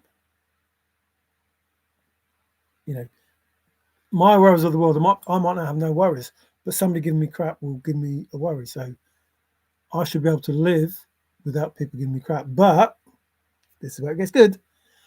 When people give you crap, you take that crap, don't get upset, take it, alchemize it, transmute it, makes you stronger, then weaker, which is what I've said in my other videos. When people give you crap, whatever it is, when they try to give you something that's not good for you, take it. Here is your time and effort. Thank you. So now that makes me younger and stronger because I'm taking their time and effort. They're getting weaker and older because they've just given me it.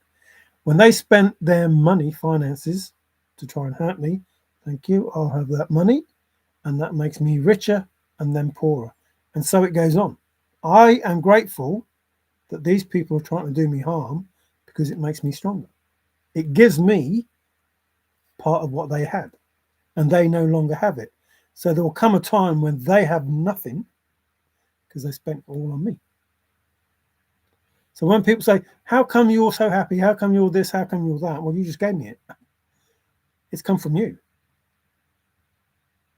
But while I take all of that, thank you very much. I'll have that.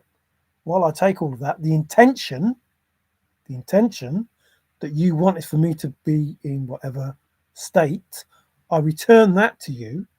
I return whatever intention you wanted for me. There you go. Have it back. And normally, Father, in his infinite wisdom, he gives it back tenfold. So you didn't want me to have, I don't know, $1,000. He takes 10,000 from you. Thank you. I'll have 10,000. You never wanted me to have $1 billion. Okay, I'll take 10 billion from you. Thank you. And so on. And the more you fight against that, because you're a narcissist, whatever, all those misogynist, whatever, all those things that you are, because you fight against it, the more you fight against it, the more you lose and the more I gain. So I don't have to do anything. I don't have to fight with you. I don't have to argue with you. I don't have to say a fucking word to you, to be fair. I just have to go, yeah, okay, thank you. Cheers. But I will say, when you woke me up this morning, I wasn't happy. I don't care whether you're a good person or a bad person. Do not come into my house. Do not come into my house or anyone that I love and do that sort of shit. Don't do it. Ever. Not now, not ever. And if you do, I will assure you that you will regret it. You will really regret it, as you probably already do. Now, I want to get on with everybody. I really do. Everybody. Even confirmation. Even my energies, even my enemies. I don't care. That's their life. They do what they do. I'm not going to judge them for being a narcissist or a misogynist or an egotist or whatever it is that they are. I don't care. That's their life. If it is that it's directed towards me, I will take it. Thank you. It makes me stronger. Okay? But I don't have to live in that environment with them. And I don't have to, although I made friends with the devil, I can make friends with it, to be fair. I am a walking mirror. And I am walking karma. And people go, oh, no. Karma or dharma. If you're good to me, good things will happen to you. If you're bad to me, bad things will happen to you. I don't choose it. Go see the boss. I don't choose it. Which is why I say, don't hurt anyone I love, because it will come back to you. A, it protects them, and B, it protects you. You don't do it, it don't come back. If you have $1 billion and you don't spend a penny on trying to ruin my life, you'll keep $1 billion. If you have $1 billion and you spend $1 million, or 10 million or whatever it is that you give to your hip people who do these spells, you give that to them, you're now down that, and it comes to me. It'll start stacking up. So when I get my abundance, it'll all be there waiting for me. The money that you took from me will be there waiting for me. Maybe not coming from you because you won't have any left, but it will come back to me.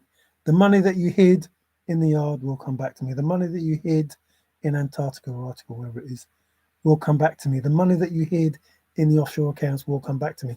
All the money that you're hiding will come back to me. The land will come back, not just to me. Remember, when I talk to you for all the people that it's been done to. Not in the thrill of the chase, all the people that it's been done to, because it has been done. So people are worried about the thrill of the chase. I'm not worried about the thrill of the chase anymore. I'm worried about these 26 families, these Masons, these cults, the Vatican, the governments, the doctors, the judges, the agencies, the police, all of this corrupt shit that's going on all the way around the world, and homeless people, and children that are, and women that are, all of this crap that's going on that you think is acceptable, and I don't. And I can assure you it will not be tolerated for much longer. Now, I told you before, you are allowed to do the things that you do because divine timing is at play. But I can assure you, whilst I am very peaceful and I only send back what is sent out, there will come a time, because I'm not like Father.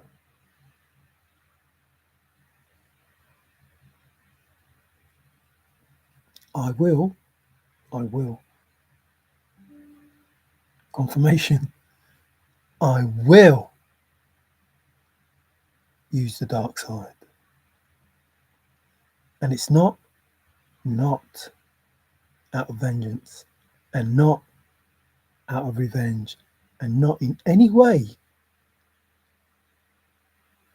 because I want to inflict hurt, pain, or damage. It's because I want you to stop inflicting that. So purely out of love for my fellow human being, I will use my dark side. And trust me when I say it's fucking dark. Because as light as I am, as loving as I am, and trust me, I'm fucking loving, there is a part inside of me that says, you listen to that confirmation, I don't know if you can hear it. There is a part of me that says, Father, fuck divine timing. Stop allowing this shit to continue.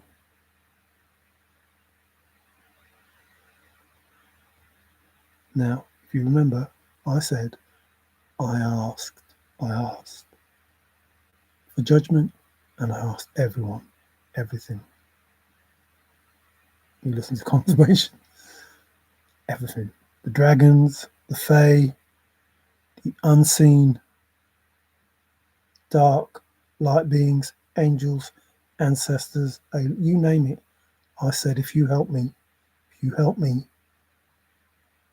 create this heaven on earth, probably didn't use those words, but if you help me, I promise, if you help me, I promise I will help you. Whatever world you're in, whatever dimension, I will help you.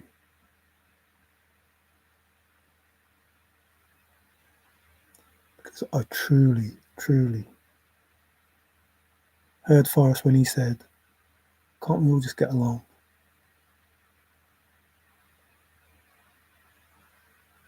Confirmation. I don't know if you can hear those confirmation on my phone downstairs. But trust me, everything that I'm saying is true. You might think that I'm crazy, and you might think that I'm a know-it-all, and you might think this, that, and the other, and I'm not. Just telling you the truth. I don't care. Whether you believe it, I don't care. But you know by now that everything that I've said is true. Everything. Every word that I've given you, including black and white, is true. And that black and white is that light and that dark. And I know both. And you know how I know both? Because you put me in the dark. You sent me to what you call the devil. And we became good friends. And I can tell you now, and I'm not bullshitting, if you know him, go ask him. He's on my side. Doesn't mean to say that I'm a bad person. Just means to say he knows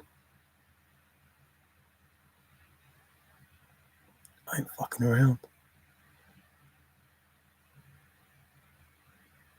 So all of those bad entities that you sent towards me, you'll find they're knocking on your door, not mine. Some of them willingly, because they'd rather be on my side than on your side. And when I say my side, I'm talking about all of us. Every person that has had to endure what we've had to endure is being saved by all of these beings. And I'm grateful to every one of them. All of them. Even those that don't know they're helping yet, that will help. All of them. Obviously grateful to Mum and Dad. Obviously grateful to the ancestors and the angels, especially Archangel Michael, Metatron, Uriel. And don't get upset if I don't flip and say your name, because there's too many of you. I'm not going to say everybody. Loved ones. So I'm going to leave it there because you lot think I'm going crazy. I'm not. Oh, look, 332. If Frank was here, he'd be off. He'd be going, oh, you do it on purpose. You try to finish on like good numbers.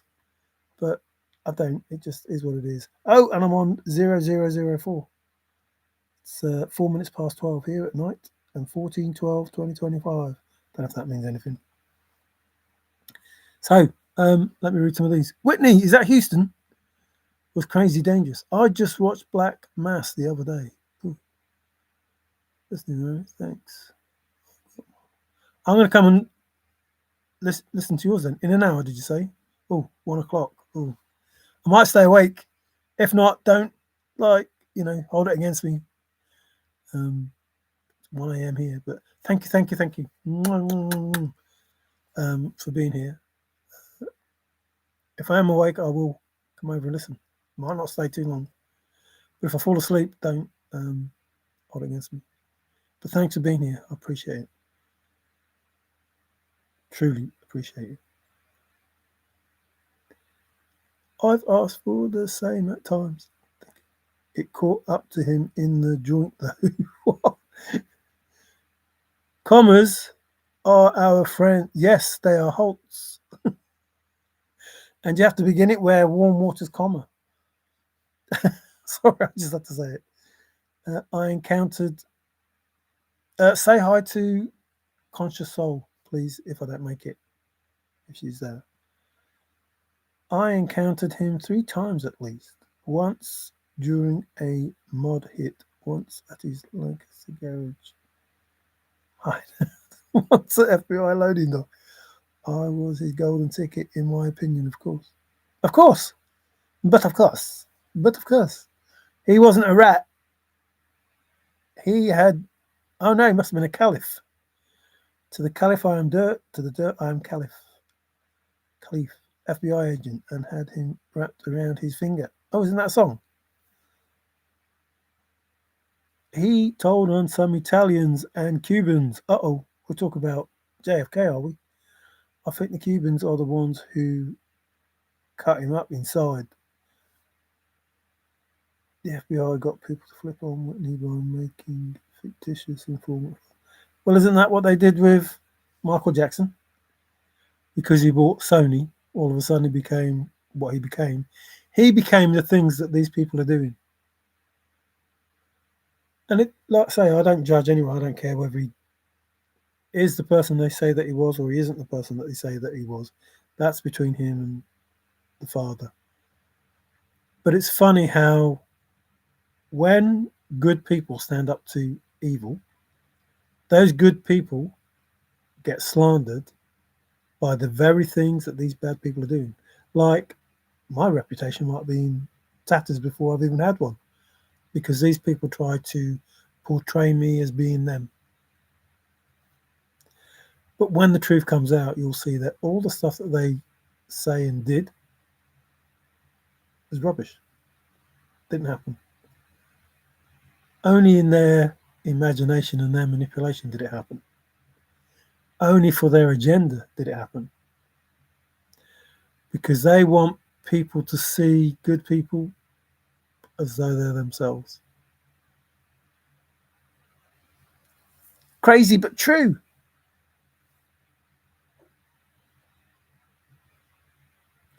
The FBI was watching Lancaster Garage. The Italians are on declassified video. 3 years worth, all out in the open. Well, you'll find more and more will come out, to be fair. The guards watched them try to cut his tongue out. And you're laughing about that? What? You're laughing about cutting his tongue out? Damn. So the easy bit for me is to like come over and say the stuff that's going on.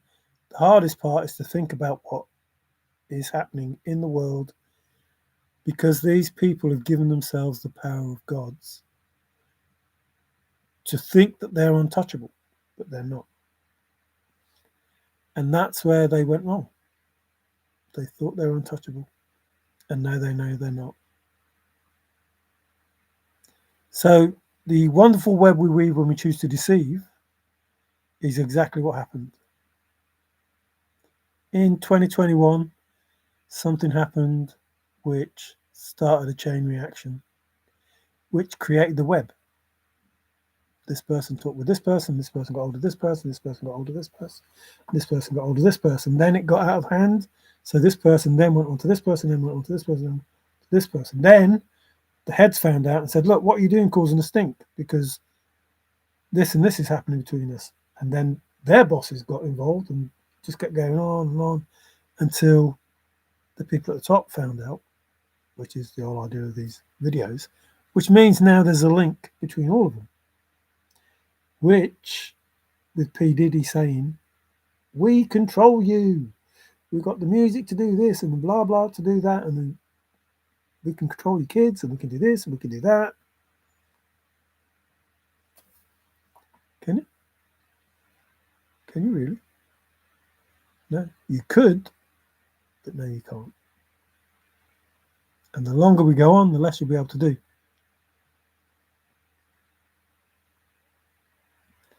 So I know there's a rapper in the energy. And I don't know that they're that famous, but and I know there's a celebrity who's watching. So hi. In a good way, not in a bad way. And I know that there's I'm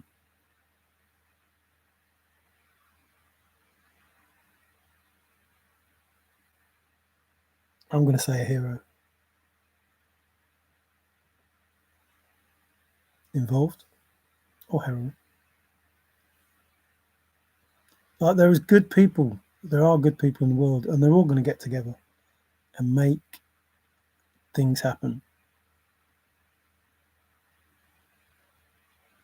And that's for the best for everyone. And some people won't see that it's for the best, and some people will reject it because they're happy thinking that God and Jesus are their saviors. But the truth is the truth. It's impossible. Not just difficult, it's impossible. Based on truth, based on fact. That scenario where God and Jesus come and save you, come and save Earth. Nope. Based on, go back to the beginning, based on the beginning and on the end. The end is, I do not know you, says the person who's going to save you. You did not cover yourself in my blood. You covered yourself in the blood of Jesus. Because nobody knows the name of the Saviour written in the book, which means it can't be Jesus. And if it can't be Jesus, it can't be God. Just can't be. Impossible, which is what I was saying about the souls. It's impossible for there to be more than one soul in the further chase. It's impossible for there to be more than one God in creation. One person that we call the creator. It's impossible. So if the person that comes to save you says, I do not know you, and you say, but we covered ourselves in your blood, then he is obviously not Jesus.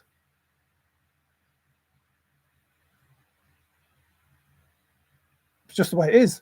He obviously is not Jesus. So the person that's going to lie to you that says, I'm your saviour, who really wants the throne of the Father, that person who's going to do miracles and going to make you feel a certain way is an imposter.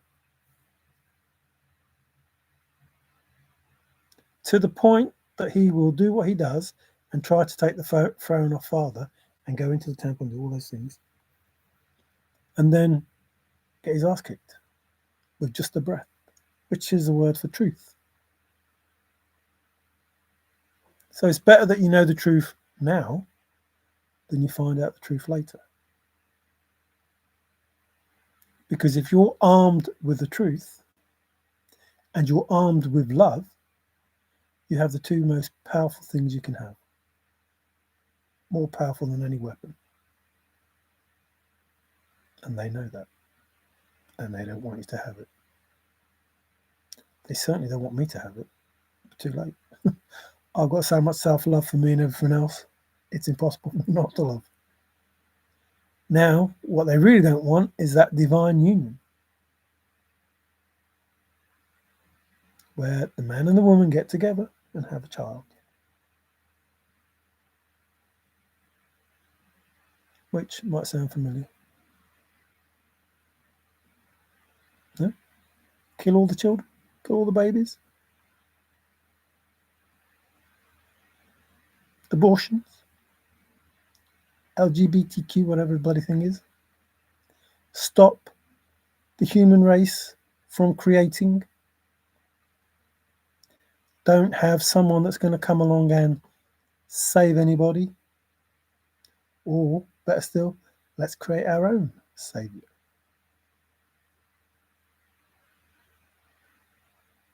So, I'll leave you with that. I'm not trying to preach. I'm trying to warn.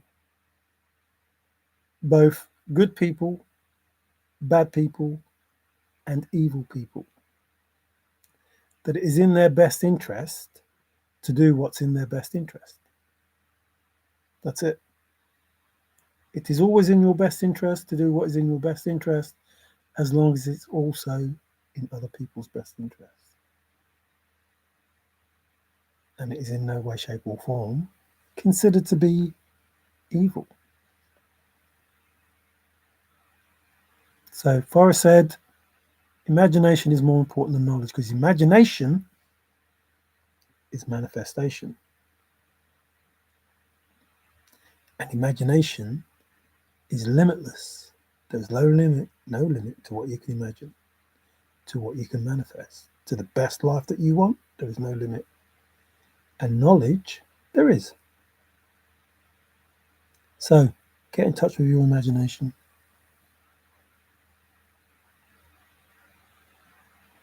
Oh, and key is another word for faithful. There's a word in tight focus with a word that is key. Excuse me. And bold is faithful.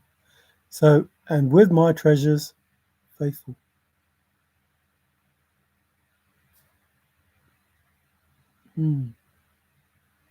As I have gone alone in there, and with my treasures faithful, I can keep my secret where, and hint of riches, new and faithful. But you need all of them. One of them won't take you there.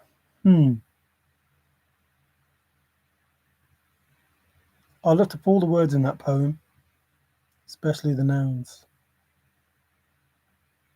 Why? Well, the why is because I wanted to hide a chest and no one can find it.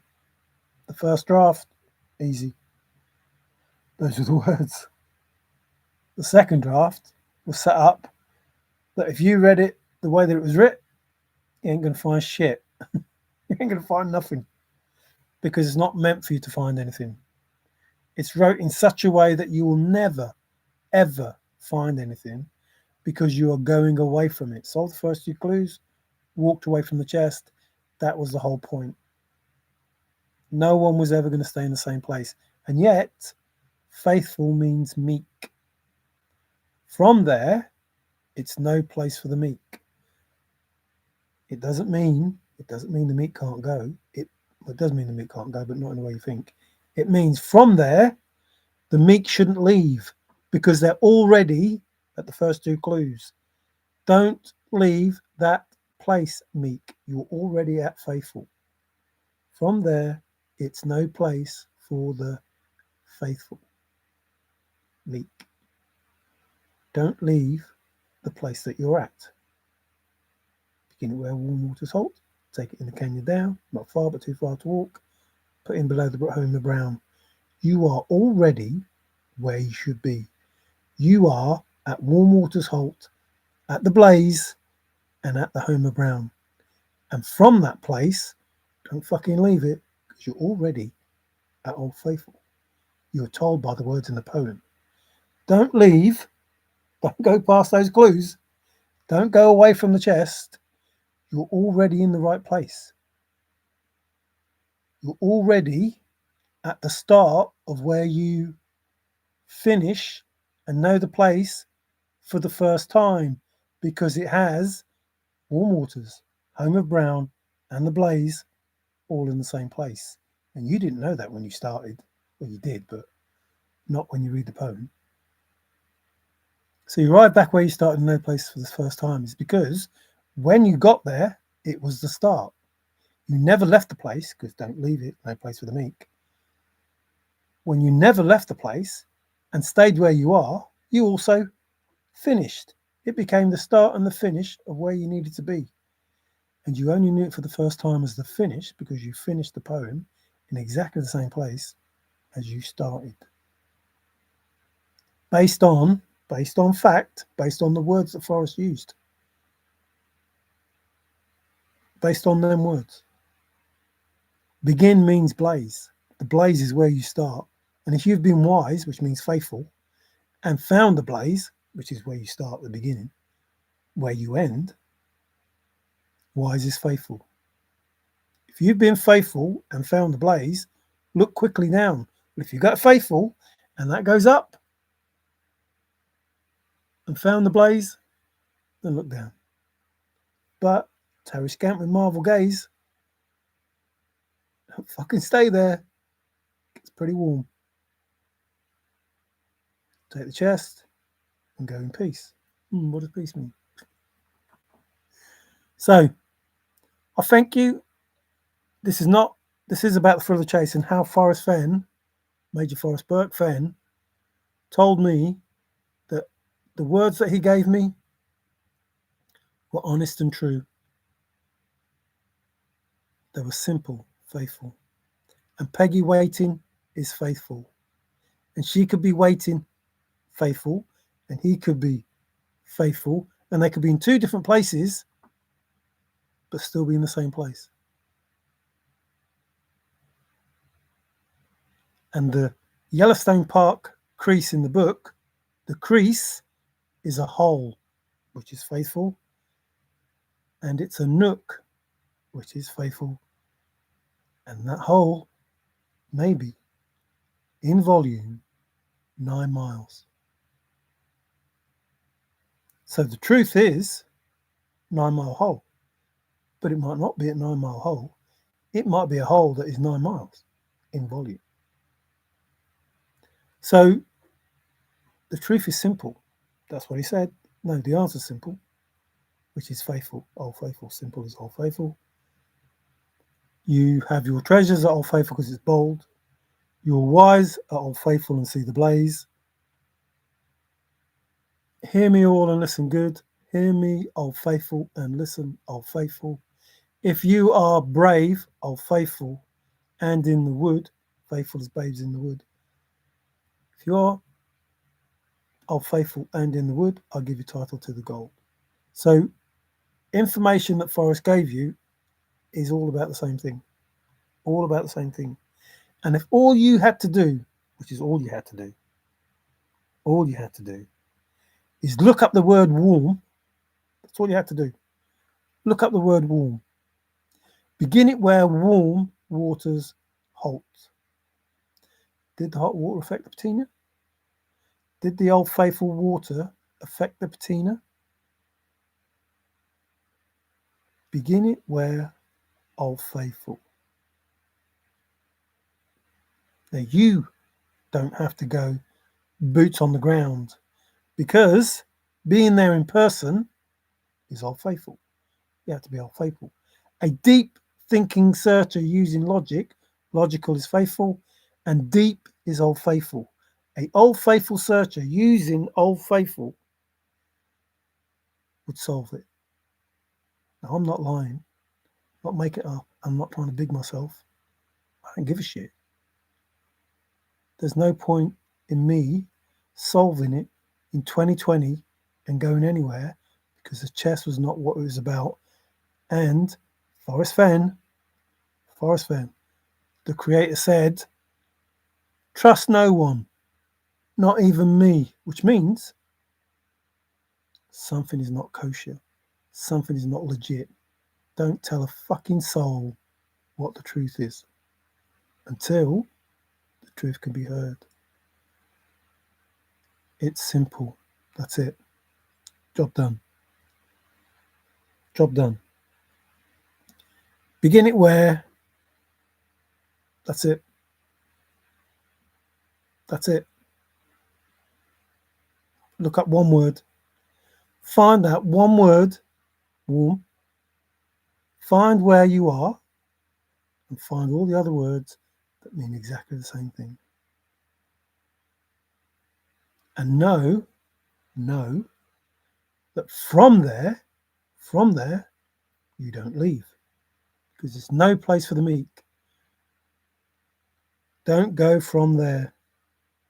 From there is no place for the meek, which is faithful. You must stay where you are. Stay faithful because Peggy is faithful. Jackie Kennedy is faithful. Easy. You were given the information over and over and over. Remember, it's what he said, and over again. And he said, read me what the poem says, and it's game over. So you're given the information that tells you the answer over and over and over again. And all you had to do, quarter of an hour at the most, to solve the Forrest Fenn Thrill of the Chase poem, quarter of an hour. And it will fit on a post-it note because there is a stamp with Old Faithful on it. 1971, I think. So the answer is simple. The poem talked about one place. You didn't go anywhere. It was all talking about the same place. From there, you don't leave there because you're already there. The end is ever drawing nigh because you're nearly finished. And end is. So it's high is as well. Ever loads and water, Old Faithful. So the information was talking about the same place and you never went anywhere. And all you had to do was, if you've been faithful, wise, and found the blaze, look quickly down. You had to find the blaze because you begin, which is blaze, where you end at the blaze, which is warm waters of faithful blaze, Warm Waters, which is the home of Brown, Grafton Tyler Brown. All of it is in that one place that you can't leave, because from there, from there, from there, it's no place. Don't go from there. From there, if you leave that place, no place for the faithful. So the answer, I already know, is in the first line. No, the second line, but in the first line of the beginning where warm waters halt. Because bold is old faithful. So you start where you finish and know the place for the first time, because that's where the blaze is. And you know it's the blaze, because the blazes begin, and you know it's warm waters halt, because it's old faithful. The only thing you don't know is brown.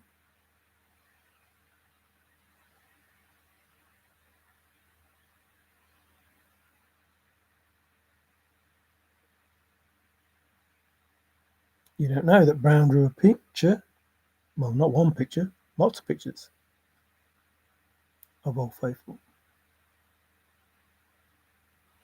And that person named Grafton Tyler Brown, it's not who you are, it's who you can make them think you are. He was of coloured race, but people thought that he was white.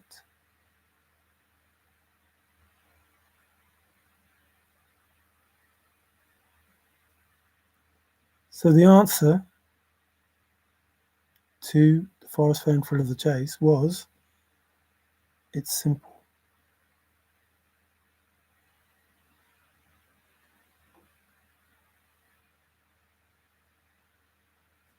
It's simple. Told you. Told you what the answer was. Told you what the answer was. He said, it's simple.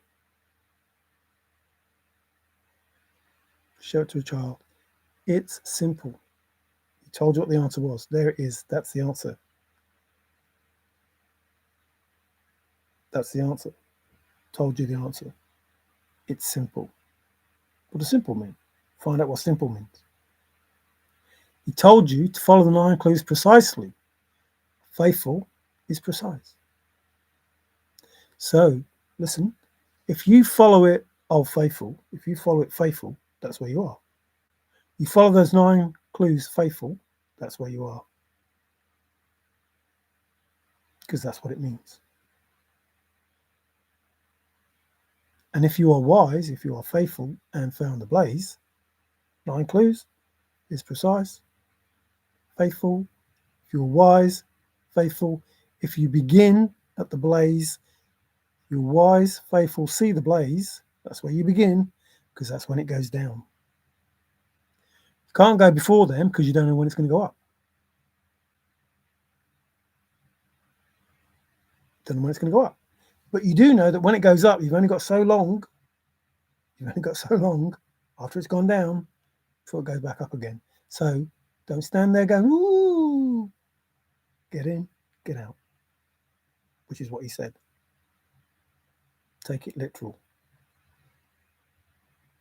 There is nobody in the thrill of the chase that has a soul that says, I need to get in and get out.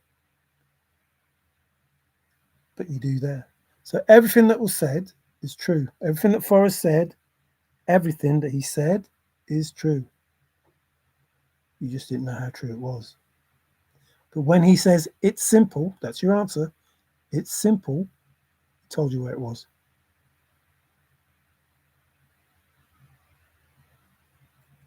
With that statement, he told you where it was. And it doesn't matter if the treasure was there or not. It wasn't, I don't think. Because he said, I took 2 trips. I hid the chest and then I hid the treasure. So even if you found a chest at Old Faithful and you picked it up with your gloves on because the fucking thing was hot, there might not have been any treasure in it because you hid that separate.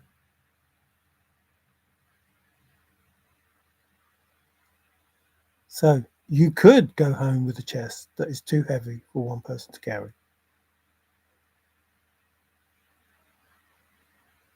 Maybe that's why he needed a string to lower it, to lower it in. Not the string, the wire, or whatever it was. So, looking at the Forrest Fenn of the chase and the people that follow the Bible are all faithful. That's what they call them. The chosen, the faithful.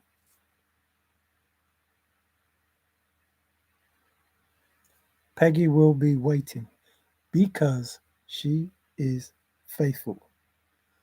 Willie is old faithful. Tasuk would have been old faithful.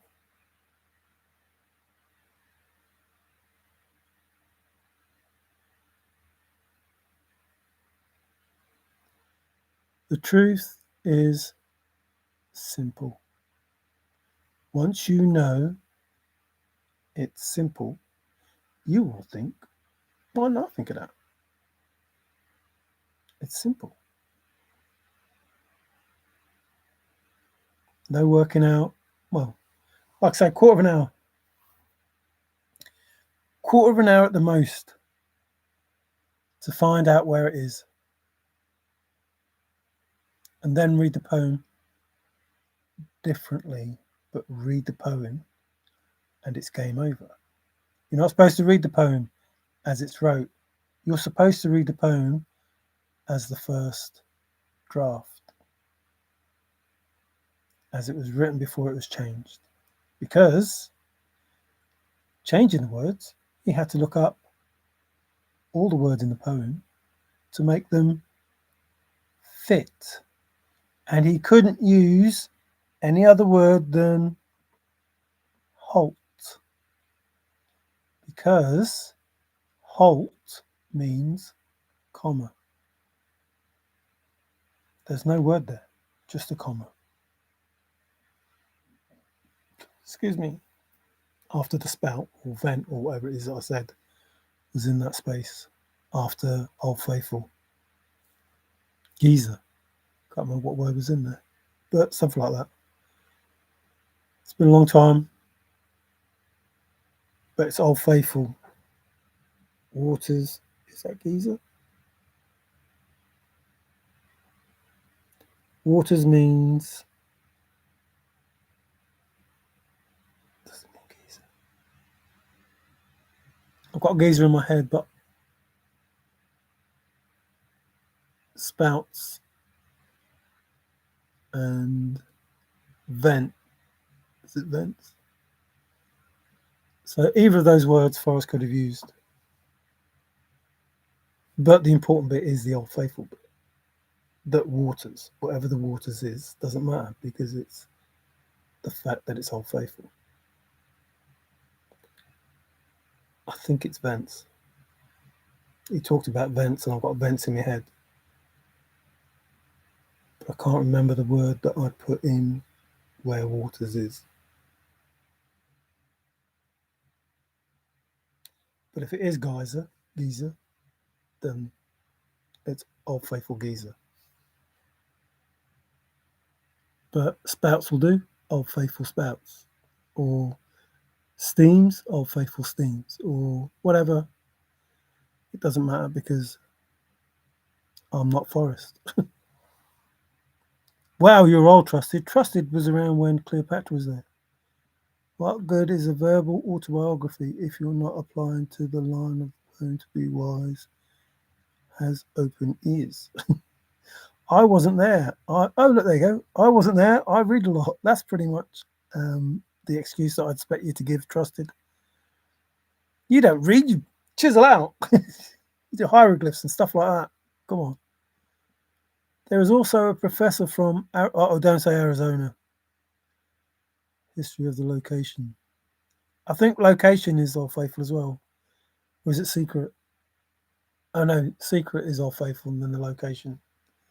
It is Old Faithful that no one shares the Old Faithful location. It reads something like that. That's what he said. Oh, and lush means Old Faithful. in the lush forested vegetation. So, like I said, lush means faithful, sorry. Not all faithful. Old Squirter has a nice whatever floats your boat. Same numbers, different order. Old Faithful with prostate issues. Well, he did say it was damaged.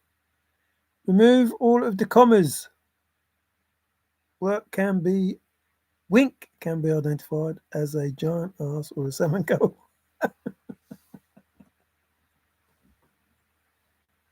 All right then, I'm definitely going because I might want to catch a bit of Earth Angel. So thank you. Like I say, I'm not trying to preach. I don't care. I'm just telling you the truth. It is simple. It was simple. It was done ages ago. There's a scenario that must play out because of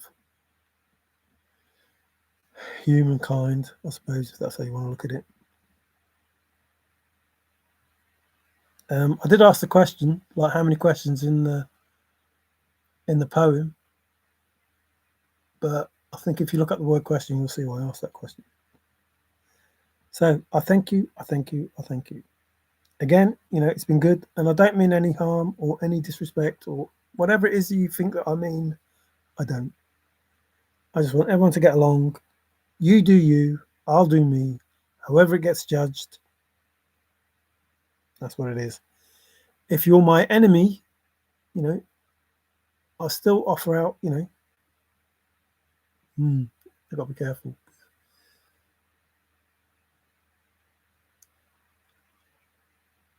I still want the best for you if you can make the best for you happen. I still want that. I'm not going to put myself out to try and protect you if you won't protect yourself. If you're going to keep doing what you do, you're going to keep getting hurt, and there's nothing I can do about that. And there's nothing that I want to do about that. I don't see why I should make the effort if you won't make the effort.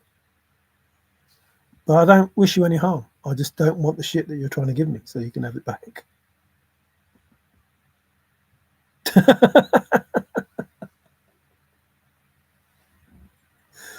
Oh no, you call me Street.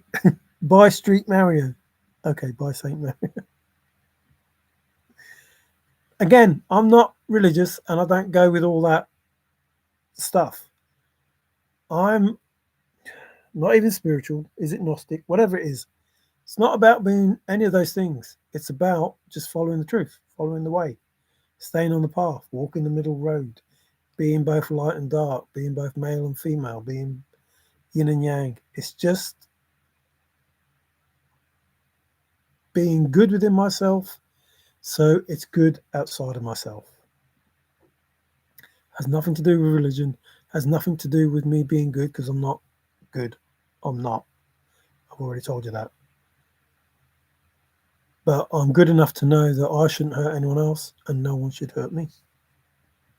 So thank you. I don't know if I want to be called a saint, but it is what it is. Take care, everyone. Ciao for now.